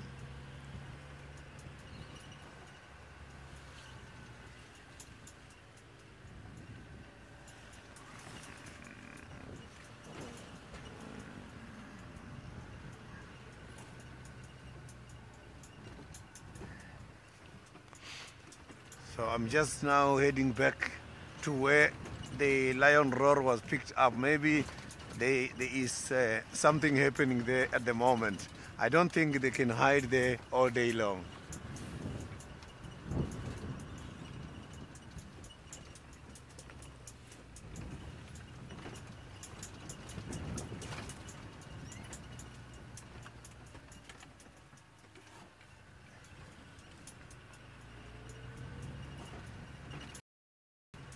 No sign of Tingana or Hosana here. Or maybe the signs are here. It's just been rubbed by the rains this morning.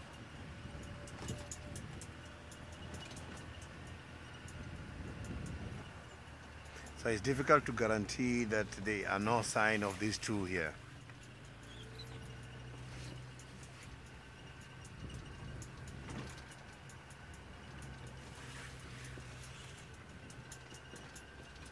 So the Tandi and Kalamba has last been spotted around the neighboring properties 2 days ago.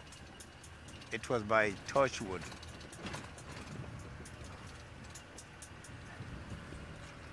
So maybe they are back here on our side. It's just that those two, they are very much skittish. It's difficult to see Kalamba at the moment.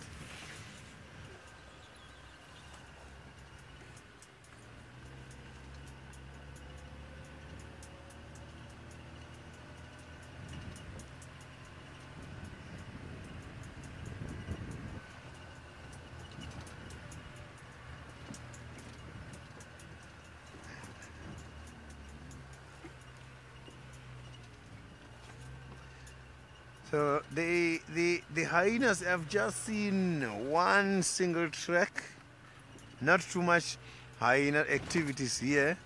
And when it's like that, it means the cats are hiding, because here in Juma, the hyenas is the ones that normally show us the big cats such as the leopards.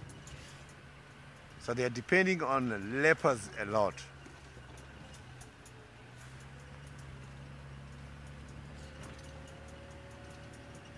So the hyena cubs, I have seen them, and now I am heading back to the den.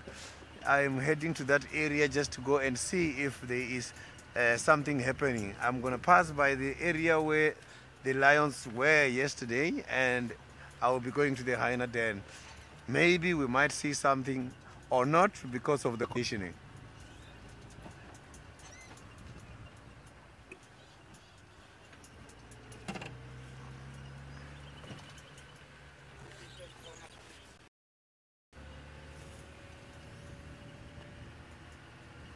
So at the moment, the rain is not too much. It's just drizzling.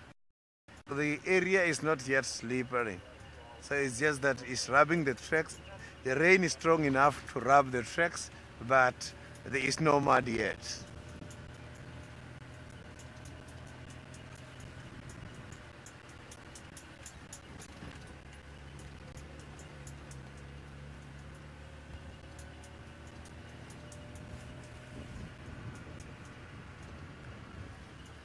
So now let's go back to Brent.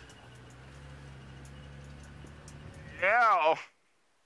So I actually found a nice picture to show you while I was talking about the Cozy Bay fish traps and why they are a lot better than nets or other more modern fishing techniques and more sustainable. So you can see, as I said, the juveniles and whatnot can get out, so you're not getting little bubbas, which are the next generation of fishes. And as I say, those fish traps have been there for hundreds of years. And each family has got their own spot. Now, the interesting thing about the fish traps and the people that maintain them is that they are living in Zululand, but they are not Zulus. Not like Senzo, who's a proper Zulu boy, even with his half dread. I think Shaka Zulu would give him a smack if he saw that hairstyle that Senzo has. Actually, let's show you the Senzo. Give me the camera, Senzo. Give me the camera. Let's have a look at your hairstyle, Senzo. Give me the camera, or I'm going to stab you with a porcupine quill. Senzo. I can show myself, don't worry. Okay, then show yourself. Oh, no, he's trying to fix his hair, guys. He's trying to fix his hair before he puts himself on camera.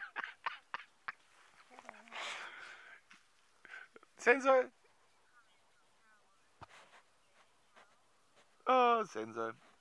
Anyway, okay, what we were talking about, yes. So the fish traps of Cozy Bay are actually Batonga. Batonga is Shangan, or Shitsonga is the proper word. So during the Mfakane, which is basically the crushing of the skulls, which was when Shaka Zulu created the Zulu Empire and basically sent his warriors in waves out and either amalgamating people or absolutely obliterating them. I think it was Shoshangan was the king or the chief of the Batonga or Shitsonga people then. And they ran north, and the main area where you find Shangan people or Shitsonga people now is where we are now. So if we have a look here, Sens. So this was the traditional homeland around this area, and they all ran north up here. And so now you find the Shangan people all the way up into the Kruger. And let's have a look. Where is Satara? It's Palaborva.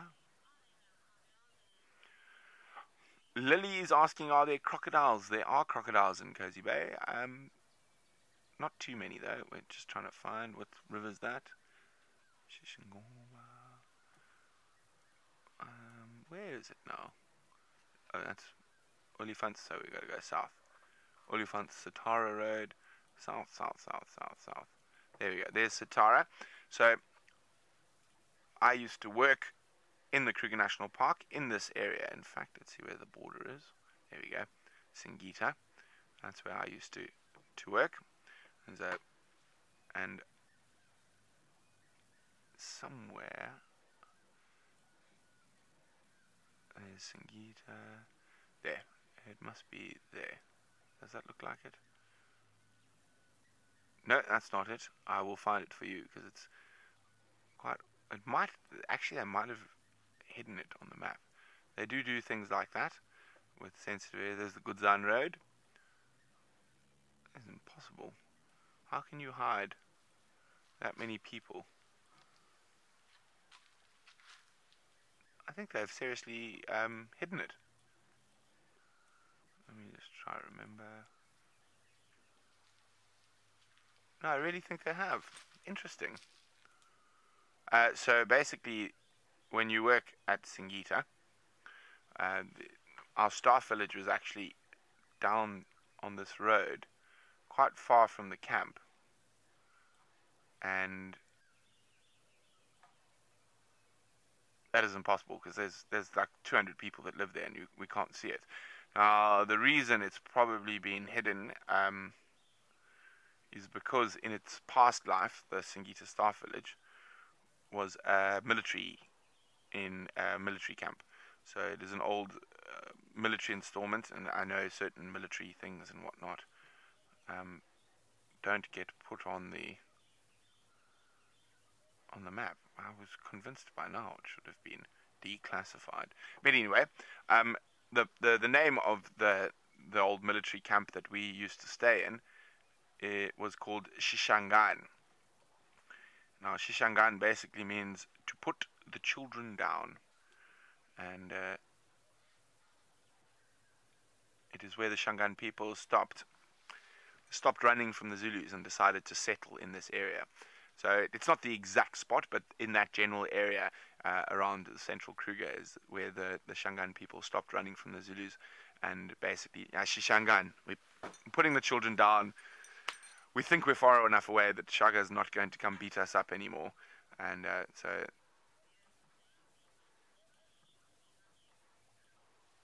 everyone's saying I'm being mean to Senzo, you should sneeze on me. Senzo is not silly enough to sneeze on me because I am armed. Now, speaking of being armed, and why a porcupine quill is such a good weapon, we should be able to hopefully see it on the microscope. Let me just get this stuff ready. Lauren is wondering, what could Senzo take naturally to beat off his flu? Lipia javanica, Bushman's Fever Tea, is my personal favorite. I mean, I think, unfortunately, our microscope is not powerful enough to see what I want to show you. And let's have a look at it anyway. Let's have a look at the microscope. So, on a porcupine quill, and unfortunately we can't see it on this one, but there are actually microbarbs. So there are thousands upon thousands of tiny little barbs. So if you get stabbed with a porcupine quill, like lions and leopards often do, when it comes out, it causes massive damage as it rips out, because there are tiny, tiny, tiny little microbarbs, but we can't even see them on our microscope. We need a more powerful microscope. We might be able to see it on the white one. Just have it, put that one down there. Oof, no. And they're too small. So basically, if I had to stab Senzo with one of these, even though the barbs are incredibly tiny, when I pull, if he had to pull the... What? A stick stabbed you. Yes, Senzo. The stick doesn't have microbarbs. I did stab you. I haven't stabbed you yet. I will stab you. But so they've got hundreds and thousands of little tiny microbarbs. So even though it feels smooth when I do this with my finger, if this was inside my flesh and I was pulling it out, say I was a lion or a leopard, those tiny little microbarbs would cause microscopic damage in the tissue, which would aid in infection. Sorry, what was that again, please, Em? Some magic cacti. I'm confused. Oh, to help Senzo with his flu. Ah, is it similar to cacti? Yes, but the barbs are even smaller. So it would cause quite a lot of tissue damage as imagine a lion. Kind of pull it out, and as it pulls it out, it rips tiny little bad tears inside the flesh. And of course, when you got those little tears and stuff, it's very bad for infection. So porcupine quills can be quite dangerous. Lexa, there is no way to take it out safely, which was Lexa's question. Now, I'll tell you a funny story about wasabi and porcupine quills. One would think they are definitely not related, but they are. Well, if you're me. So, one of my first jobs, I was a fly fishing guide on the Zambezi. Well, I wasn't. I was a trainee fly fishing guide, let me be honest. On the Zambezi River, on a place called Impalila Island in Namibia. And for some reason, while we were there, as I arrived, there were wasabi wars going on between the different guides. So basically, you would get up at 4 o'clock in the morning, get your boat ready for a day's fishing, and you would have a piece of toast. And what someone would do was completely cover the bottom of your toast with wasabi, or put wasabi in your tea, and basically anything you could torture someone with wasabi was done, and in the early hours of the morning between the guides. And one of the lodge owners, and he was also general manager at the time, he used to think it was great fun, and I still think it's great fun. I did it to Ali the other day, but she'll shout at me if I tell you how loud she screamed. But you jump out behind a dark corner and go, and give people a fright. And on an island where there's often elephants and hippos in camp and stuff, people tend to be a little bit jumpy. And Sean, who was one of the other guides, was walking from his tent to the kitchen, and he'd picked up a porcupine quill on the way. And as the owner of the camp, or he's no longer the owner, but anyway, jumped out and went, "Bah!" He just went, "Bah!" He stabbed him, but it went right through sort of the piece of skin on the top of his arm and came out the other side, and that was quite funny. And basically, that led to an escalation in the Wasabi Wars, because he now assumed that, yeah, he got Sean. I think he put even froze wasabi in ice cubes and then put it in his drink. No, the Wasabi Wars got almost out of control till the owner's wife was like, "Enough, children, enough, enough," because I think she accidentally got a wasabi egg or something, and that was the end of the Wasabi Wars of 2001. That was a fun time. Yes, it was a fun time. I've still never liked wasabi since. No, I'm joking, of course. But it was quite bad, the Wasabi Wars. But it was a fun time, actually, to be out there on the river. Okay, I'm going to put the bees back outside. While I do that, let's send you back to Sydney, who's on his way to the hyena den. I am now heading to the hyena den.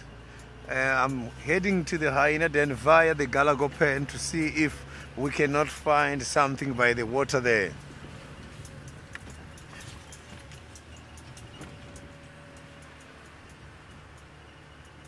So we might be lucky with any of these animals.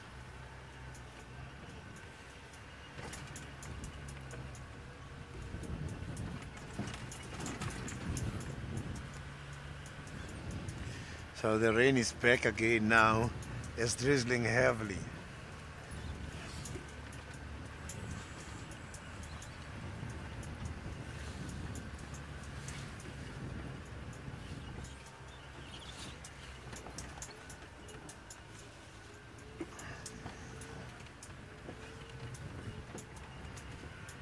Apart from the tracks, we do see these animals from the fresh droppings on the roads, but here today, no droppings for the cats, no droppings for the leopards or the hyenas here or lions on the road.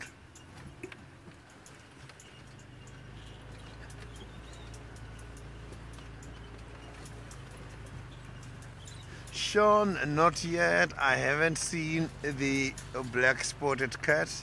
The only interesting small cats I have seen here is the genet and the civet.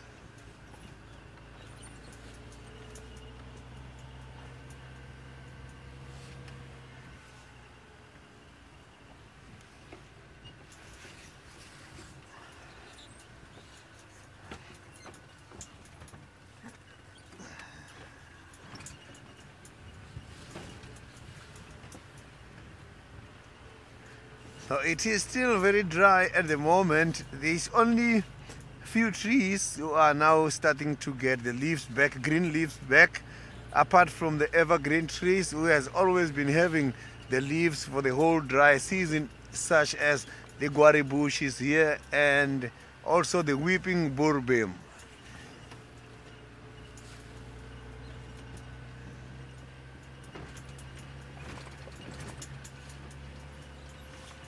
Michael, I am also hoping so too. Maybe when I get the hyena den is active.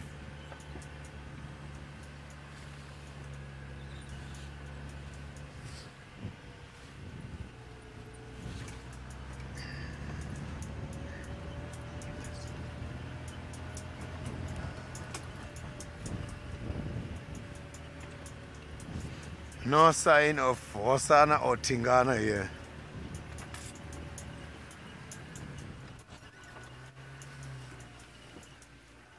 There's just a sign of a single hyena who has been here just now. The track looks very much fresh.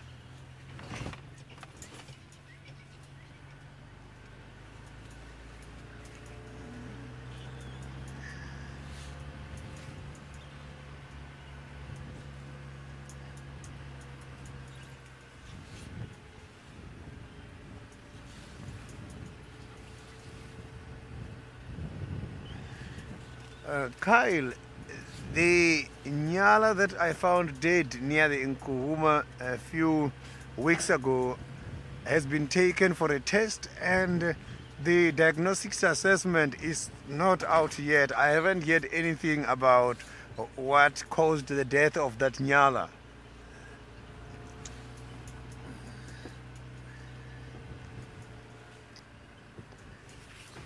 So we might hear anytime soon.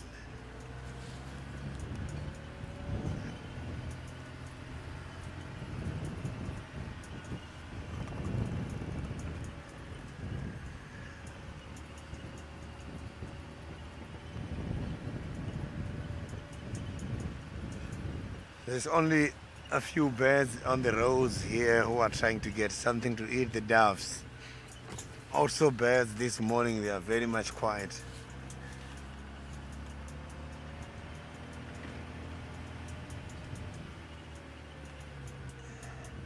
So now let's go back to Brent.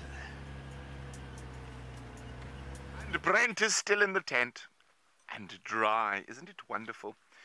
Another wonderful thing is my darling Jamie brought me tea. So I've got another cup of tea. I'm very happy. I've got tea and I'm dry and I've got bones to play with. And what are we going to look at next?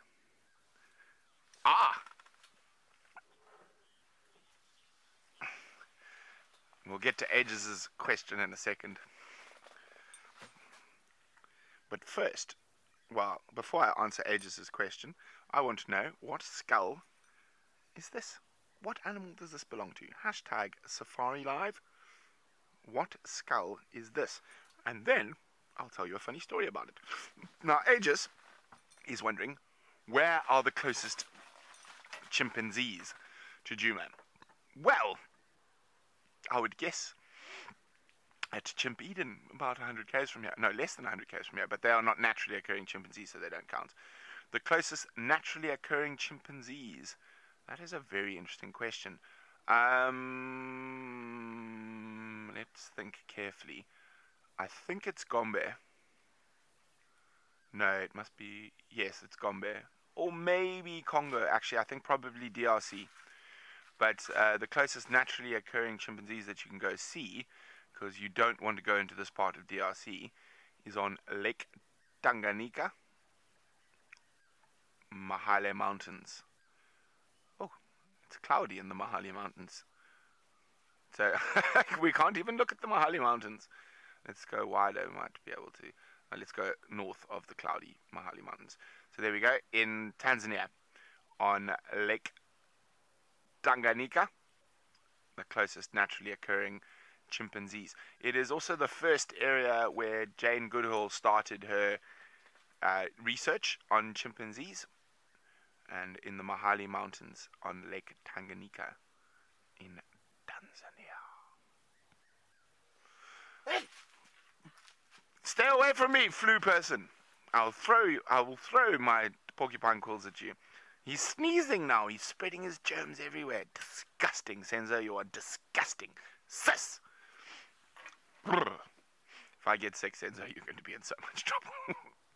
I'm not joking either. I will find new and ingenious ways to torture you. But talking about Lake Tanganyika, did you know it is the second... Stay back. It is the second deepest lake in the world, and home to many endemic cichlid species. Now, cichlids are types of fishes, and one of the biggest threats to Lake Tanganyika is the illegal trade in fish, and people, for their aquariums, want rare and pretty cichlids, because they are very, very pretty, and it is one of the biggest problems around Tanganyika, the illegal trade in fishes. Now, human beings are gardeners in Eden. We take something that's perfect and we completely bugger it up. And one of the great cases of this is Lake Victoria.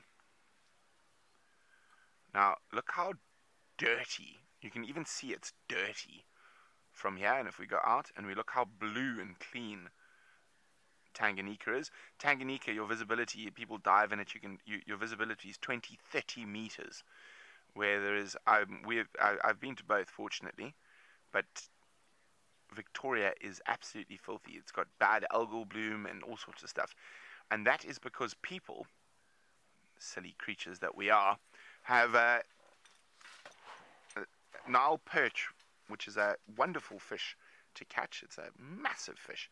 Were introduced into Lake Victoria. They occurred below Murchison Falls on the Nile River, but they never occurred naturally into Victoria. So they were introduced into Victoria, and they wiped out about 60% of the indigenous cichlid species. And only recently, actually, some of those cichlid species that have thought to be extinct are coming back. Well, not coming back. They've survived, but they have survived by completely changing their behavior. So while human beings have put perch in there, a lot of the cichlids have completely changed where they live, how they eat, and everything to survive this massive predator that's been introduced into the system. And most of the cichlids in Victoria, the ones that went extinct, were open water species, so they used to live out in the open, on the rocks, on the ledges, and Victoria used to be crystal clear and blue. But the introduction of Nile perch into the lake has muddied the whole system, and basically the cichlids a lot of them did get wiped out, but certain species that used to live on the top water layer, so just below the surface, little things, have now completely changed their behavior and now live under weed mats and pyrus to hide away. Oh, to hide away from the massive Nile perch. Now, Project Alpha is wondering if I've ever seen Storm's water cobra in Lake Tanganyika. I haven't, unfortunately. I have looked for it, and I've been on the boats and on the shore, but I have not been lucky enough to see it. I have seen a very rare form of cobra in Tanzania, though, and it is red. And it is a form of spitting cobra. It is derived from the black-necked spitting cobra. But the Eastern Arc Mountains in Tanzania,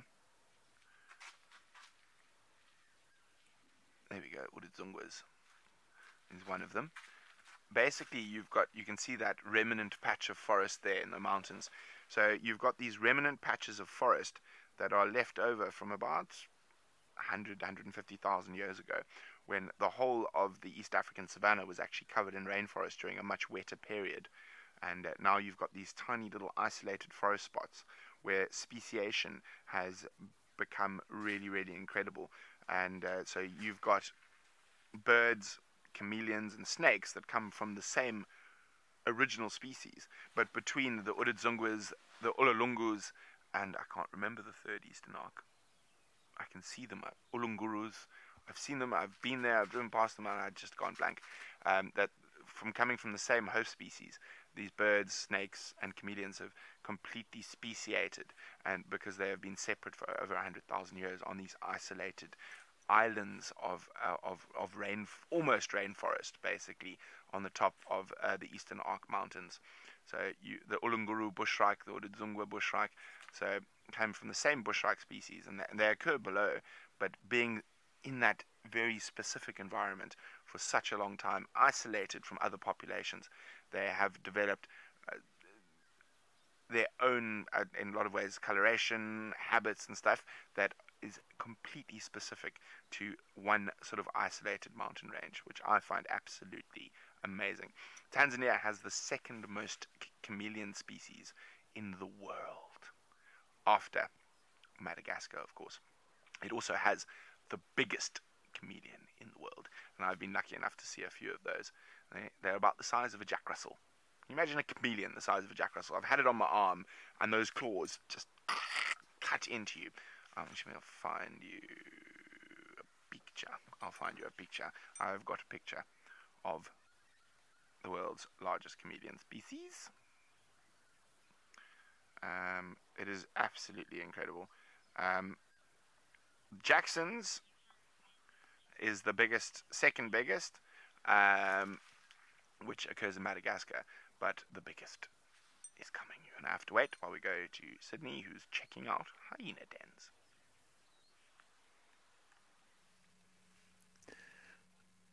I have just arrived now by the Aubrey's hyena den, and here there is no activities at all. It's very quiet. Yes, the weather, I'm sure, is the one which is hiding these little ones here. But I just heard that one of the females, Cocky, moved her cub from here to the Philemon's Deep cut line. So I'm going to drive to Philemon's Deep and see if maybe we can see something that side. So they are very nomadic when having little ones. They keep them here for a while and move them because of this, for the safety of their little ones. So on my way to this side, I saw very fresh tracks from the lions, and I am suspecting that the tracks I saw, they look very big and might be from the Avoca coalition.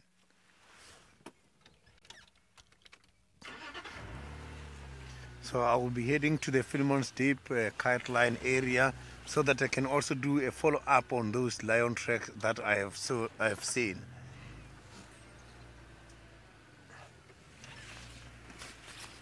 So they were hunting because I could see that the animals were running a lot on the ground.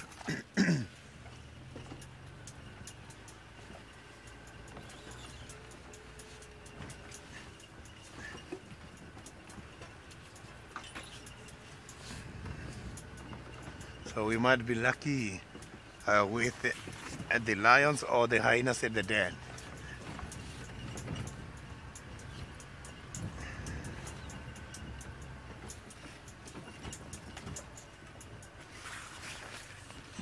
Lily, the hyenas, they do move these cubs because they know that in the den, the fleas infestation goes very high if they are at the same place. And apart from that, the den develops a scent which can also jeopardize the life of their little ones.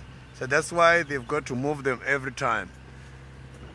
Applies to the big cats such as the leopards. They do the same. They move them from one place to the next in order to avoid the fleas and also to avoid the scent. When the scent is starting to come out, then it will give the little ones a high risk.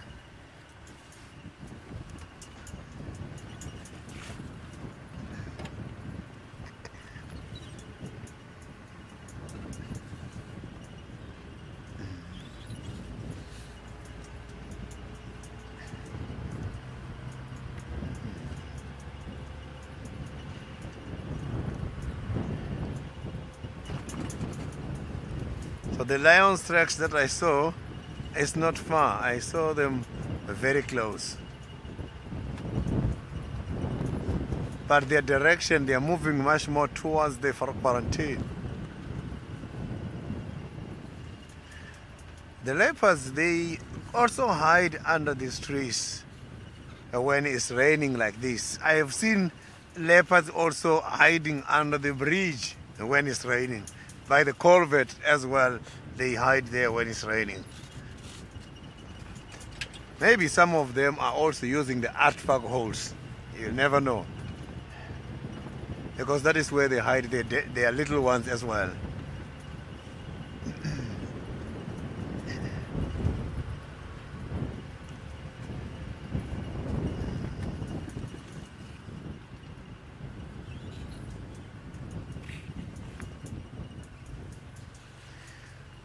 Safari Sally, the lions, they don't really target the small predators such as the hyenas, but the wild dogs will target a hyena den. So if you can check the lions, they are group hunters, and group hunters against the hyenas by the den is nothing, because they must have to check if they will have enough food to eat. So these tracks for the lions are just coming in out here. They are hunting in this area.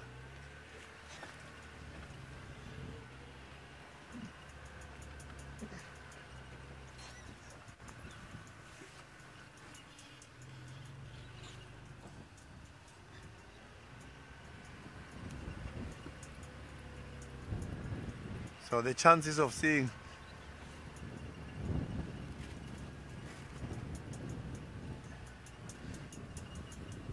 we are also hoping for the same. This rain is really fascinating because it's going to change a lot.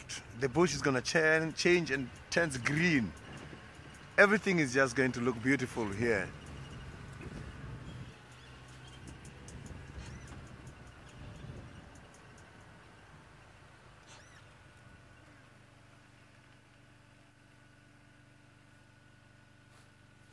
So these lions here, I can see their tracks right here going in and out.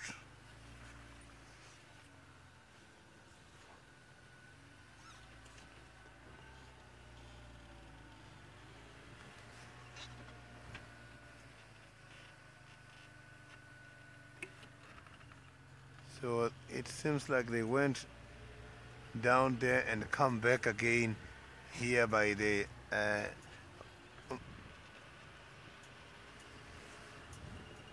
seems like they came back again down here by the Galago area.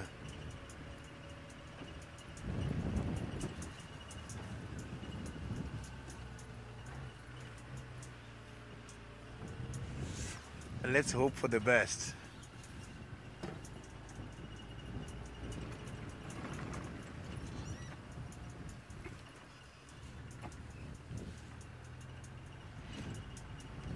So I'm just gonna check the other road to see if they haven't crossed yet to that side. If not, it means they are around the Galagopen area.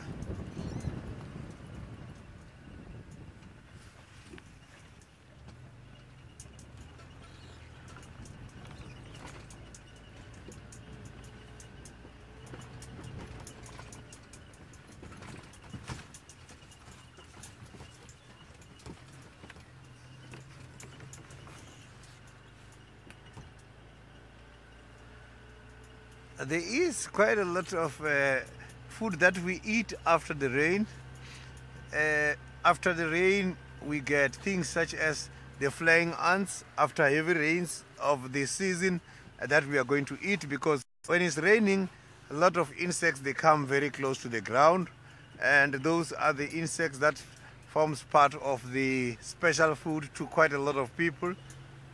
And apart from that, the fruits are going to start coming back, which is what we are going to eat. And also we are going to have a lot of insects, different insects apart from the termites.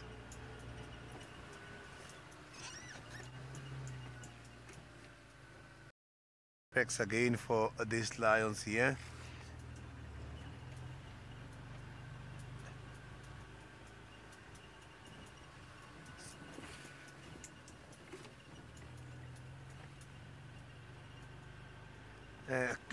The snakes, they do come out when it's raining. I have seen the snakes when it's raining. The thing is, when it's cold, they don't like it, but sometimes the rain can disturb them and they move when it's raining.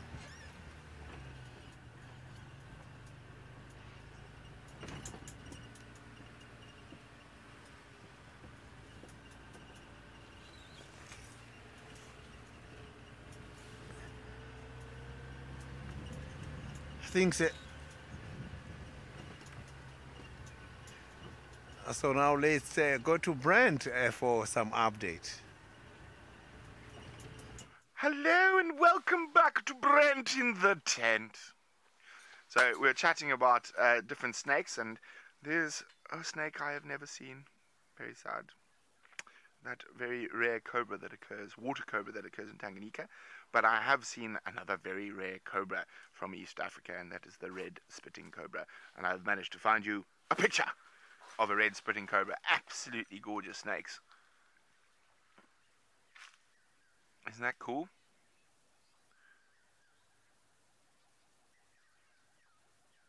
Because they're red, they somehow seem a little bit more evil. Of course, no snakes are evil, but they do have quite a terrifying look. Here we go, a red spitting cobra. Now I have found a picture of that giant chameleon. Now it is not the biggest chameleon in the world in terms of length. That belongs to Jackson's chameleon from Madagascar, but is the biggest chameleon in the world in terms of weight. It can weigh up to 600 grams to a kilogram, and you can see they are absolutely massive. And that is the Meller's chameleon. And it occurs throughout the Miombo woodland of Africa, and I've been lucky enough to see 3 different Meller's chameleons. They are very difficult to see. You don't see them very often at all. And all three I saw in the Sudu Game Reserve in southern Tanzania while I was building roads and doing anti-poaching. So very, very cool species. Of course, we only get one chameleon species here at Djuma, and that is the flap-neck chameleon. And we've had a bit of rain, and it's been warm, so who knows, we might get lucky and start seeing chameleons again. I think we're a little bit early. I think we'll probably see the first chameleon in about the middle of next month. Okay.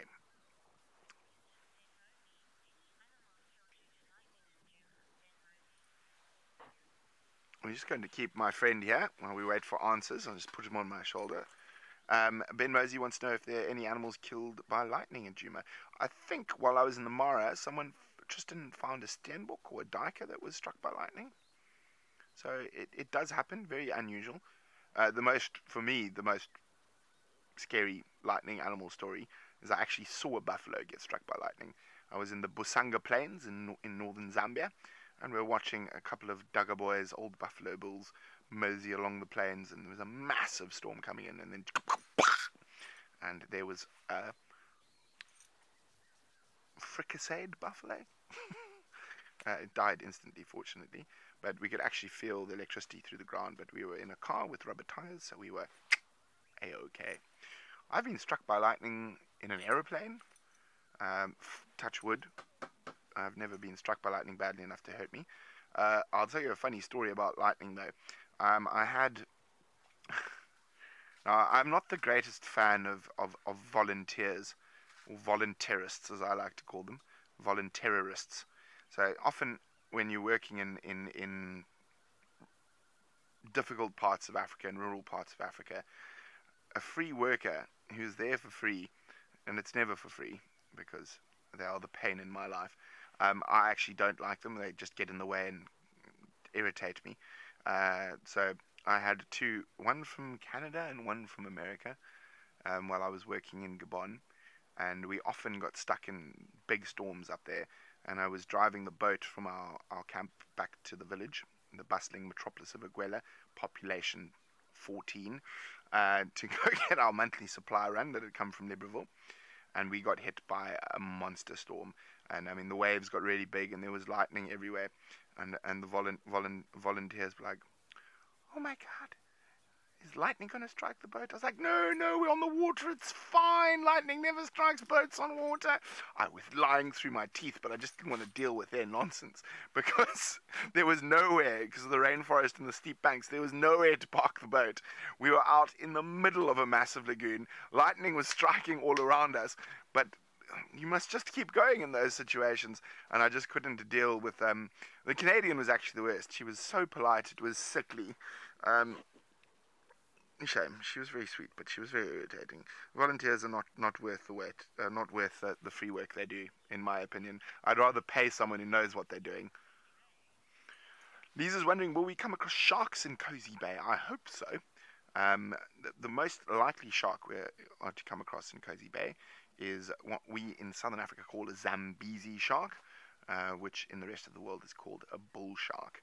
And they love fresh water and estuaries, so there's a very good chance we might see bull sharks while in Cozy Bay, because if the water is very clear, which it normally is, you can actually see them cruising through. So I've still got my friend here, and I'm sure we have some answers to what he is at the moment. Hey, what happened to you? A lion. Was it a lion? There we go. I don't even have to tell the story because I've told it enough recently. It is a warthog indeed, not a hippo. And this warthog is quite special because it is the exact same warthog James Hendry called a baby hippo. The exact same skull, like the literal same one. Hi James. I'll stop telling the story now. But if we look, this is a very old skull. It's been out in the sun a lot. You can actually see how the sun is starting to degrade it, and you can see the bits of bone flaking off. And see, it looks like probably hyenas have had a chew on here as well. You can see with the teeth and the grooves. Now, often on these old skulls, if you look carefully, you can actually find where little rodents, bushveld gerbils or whatnot, have actually chewed. I think this one has been saved from rodent by being in the tent for this long. And I'm sure I've got a bone here somewhere that's been chewed on by a rodent. Okay, well, we'll find a rodent chewed bone shortly, or while I'm gone, while you're gone from me, I'll just chew on the bone to pretend it was a rodent. In the meantime, let's go see if Sydney's made his way to the Philemon's Dip hyena den.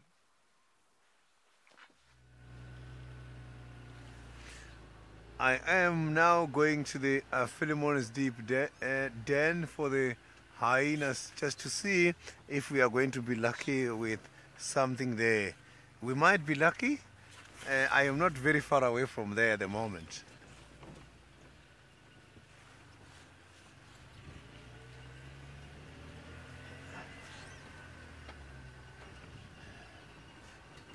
Unless the little ones are hiding because of this kind of weather.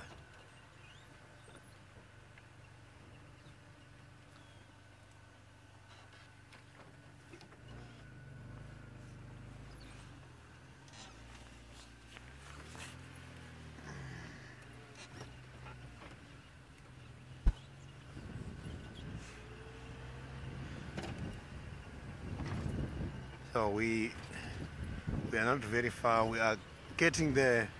Maybe we will find Koki and the little one out.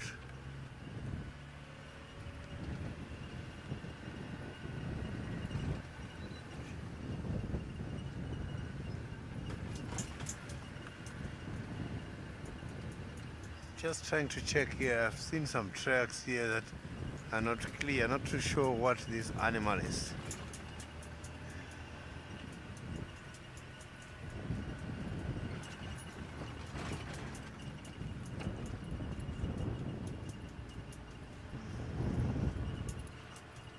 So it's quite a distance from the den where we are coming from and the den where we are going now. So it means for moving the little one, it needed quite a lot of efforts for Koki to move this little one all the way down.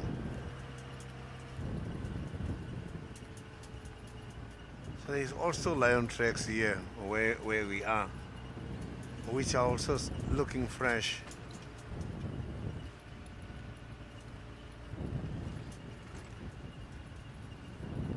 So they move their cubs with the aim of also avoiding the predators. When these cubs are staying in the area for quite a long time, maybe they also get used to the area and come out a lot. And that can also give them a big problem with the predators.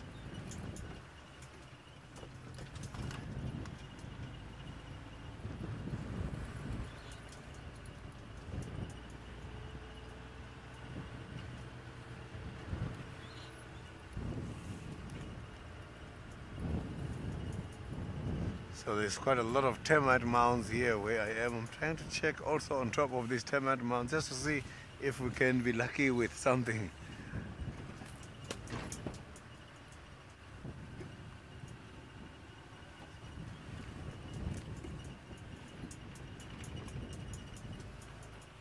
So it's looking very quiet.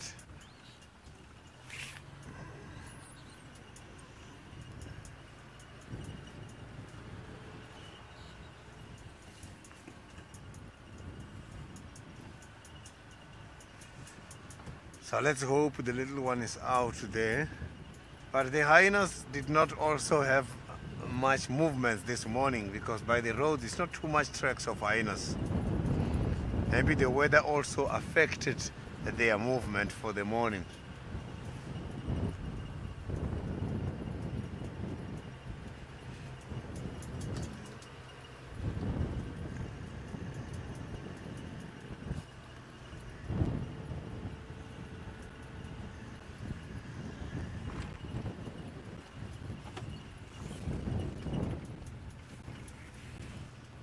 So the hyenas, it cannot be dangerous for them to move the dens. But these dens, they are not only occupied by hyenas, they share with the other animals. Sometimes they can move when coming back and find that the den is occupied by a different species.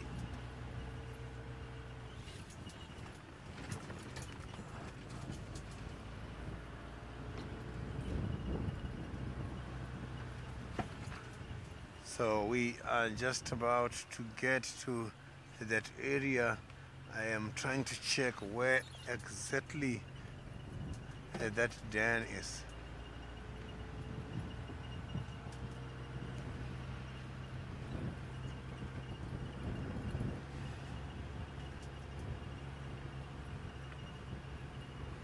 So these animals are very much clever. They know that when the little ones are growing, they start to get used to that area, and when they know the area, they will just come out unnecessarily.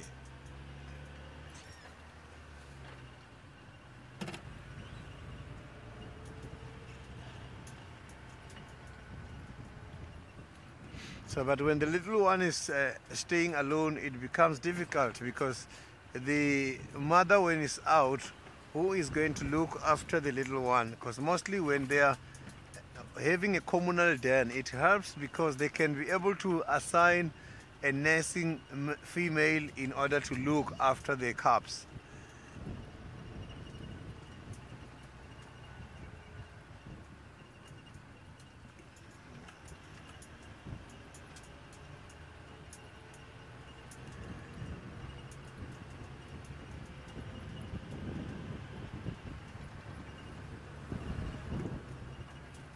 So there is some hyena tracks here.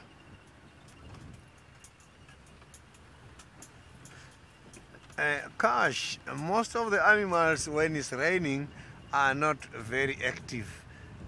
Big animals such as the rhinos, animals such as the elephants, you will see those ones active when it's raining.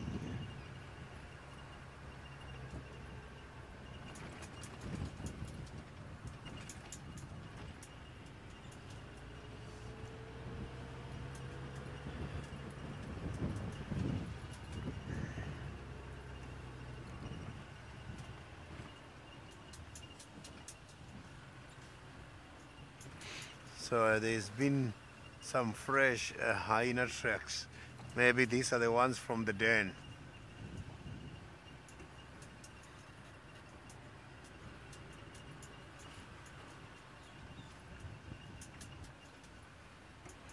So now let's go back to Brent. So we were talking about the Zambezi sharks, or bull sharks. It goes south. And can you believe, within the Kruger National Park, oh, we're too far south, there we go, before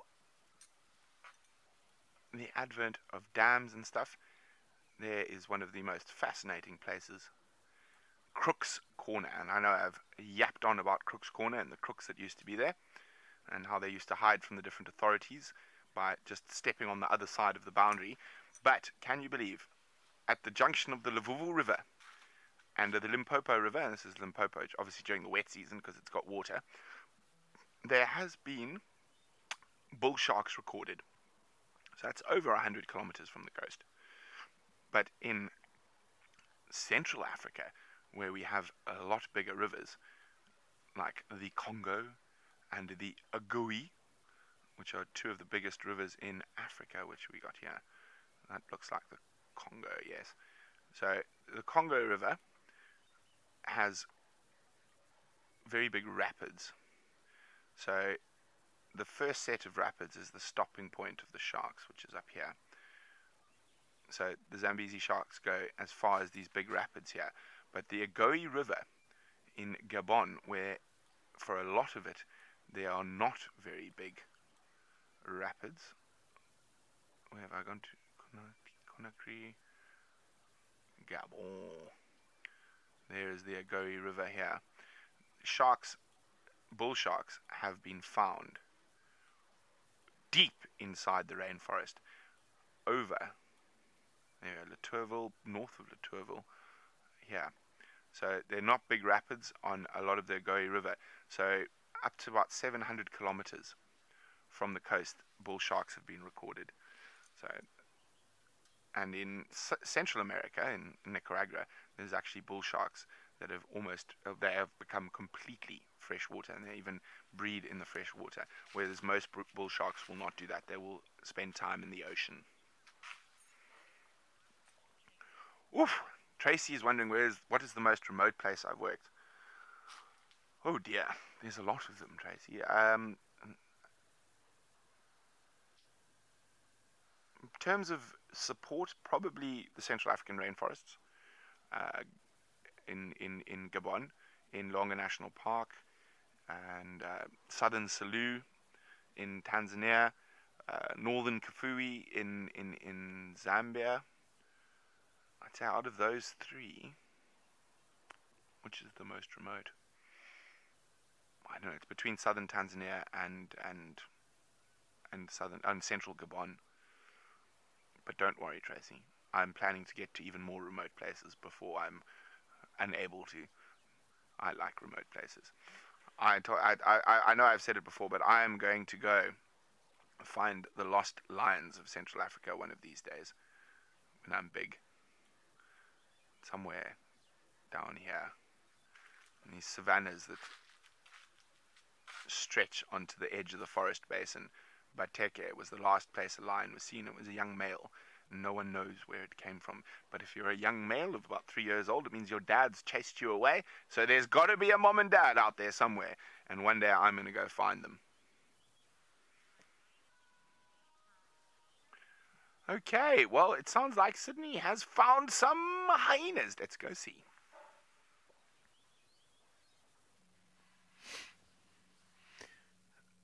So you can see Cookie is just now lying down by the front of the den. I haven't seen the little one yet. I'm trying to check there if I can see the little one, but I think the little one is there. You can see the rain is drizzling. The little one is somewhere there by the hind legs. So the little one maybe is sleeping or cycling. It's difficult to tell at the moment because I can't see any movement there. So this is the only carnivore which can be able to suckle from 12 to 18 months, the little one. Most of the carnivores, their suckling period, they are very much low. These ones are going to, it's going to take up to 18 months. That is a lot. But that time frame is good because these animals, they go long distances in search of food. And little ones, and they come back sometimes with nothing. So the little ones must have to eat. They must have to suckle. Oh, there is another hyena. Another hyena is lying down there. You can see another one is right there in the bushes.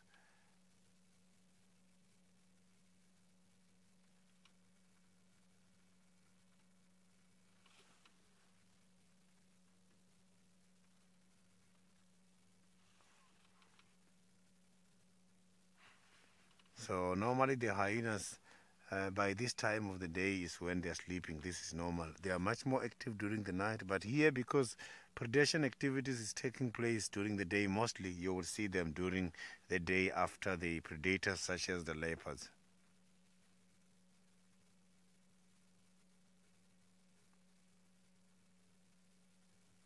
You can see now that Cookie is sleeping flat.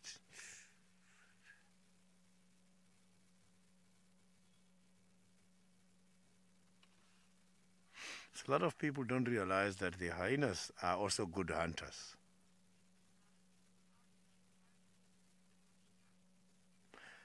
Most cats, they carry them from here on, right on the side next to the neck. You'll see they come here and they grab them from here and just move away with them, just like that. So them and the cats and dogs, that is how they move their little ones from one place to the next.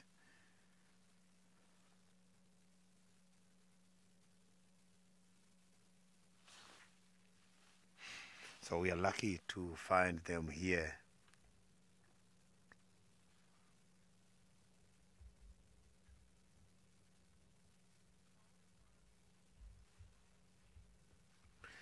It is cold at the moment for that cub to come out from the den, but I think they're together with the mother, when she's sticking against the mother, mother will also generate some heat. I think it's warm there. It's cold, yes, but it's warm and the rain is drizzling. That little one maybe is wet already. Maybe these are the first rains for the little ones. Little one is enjoying the rain. It may be something the little one never experienced before.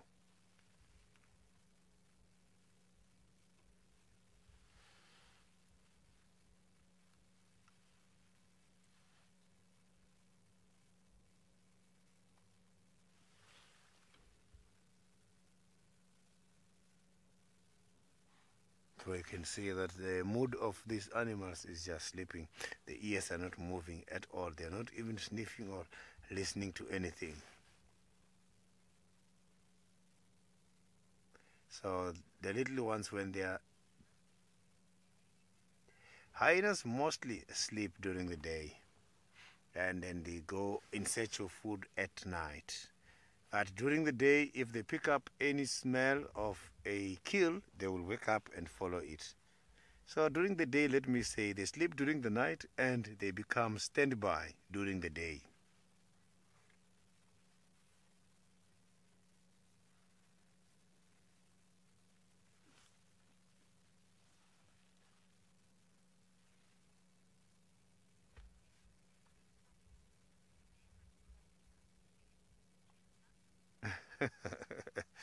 Yeah, Koki is giving up the name. So you can see there's a bone there, small piece of bone, if not a leaf right in front. There's something there which is brought to the den. I can see, you can just see it shining. Maybe it's something these hyenas brought from somewhere else.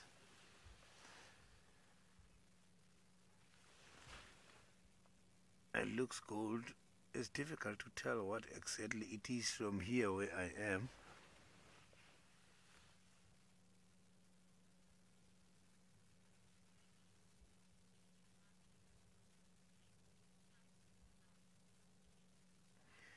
So the hyenas, they are not cats. They are neither cats nor dogs. So if you can check hyenas, they fall under their own group called Hyenidae, which only involves them and the aardwolf. So the aardwolf is their closest relative. Yes, they've got some similar characteristics as cats and dogs, but they are very far away from cats and dogs.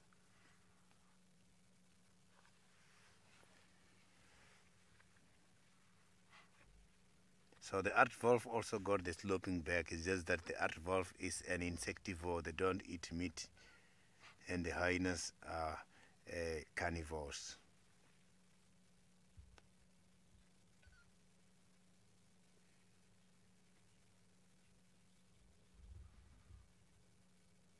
So this is one of those animals with a very strong muscle jaw. Niconico, unfortunately, the wind is not on my favor at the moment. So the wind is blowing towards the hyenas, which then makes it very difficult for me to pick up the scent.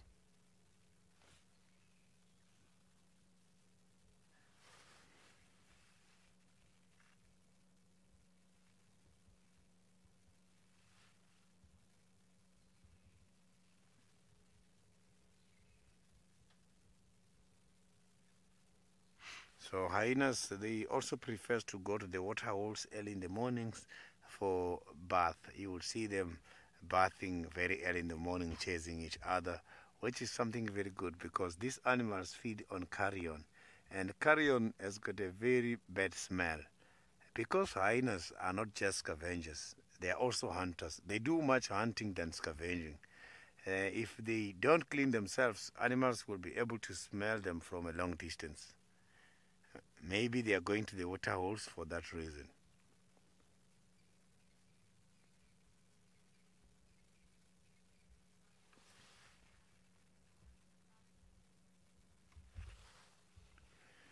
Safari Sally, hyenas are one of those animals which are much more associated with the evildoers.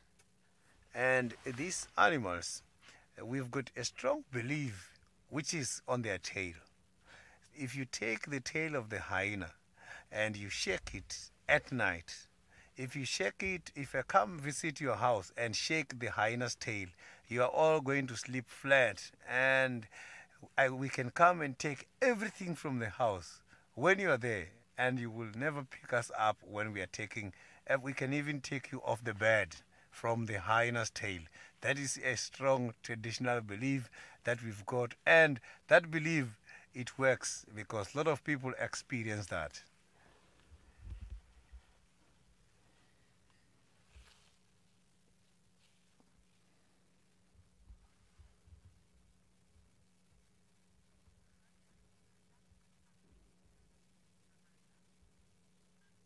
Robona, I have just lost your question. If Emma, you can repeat that question for me.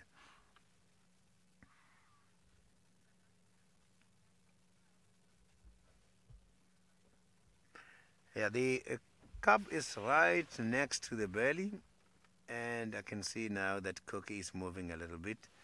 It's right by the door. I don't think that cub is suckling at the moment, because since we have arrived, it has been there just like that.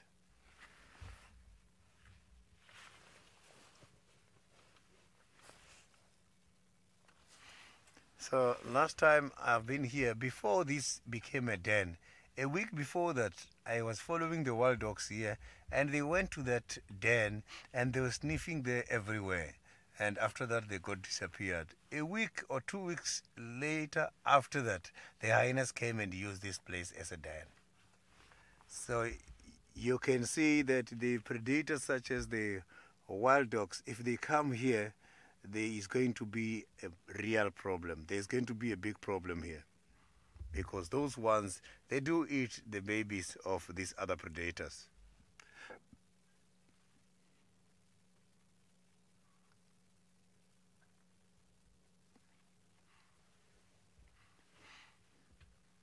So it has been a very, very interesting morning. Although we didn't see much, but trekking was very difficult. We are lucky with our first carnivore here, the hyena Koki, and we also saw the little one. And nice to see that Koki moved the little ones. Thank you very, very much for all your questions and comments. Let's meet again this afternoon.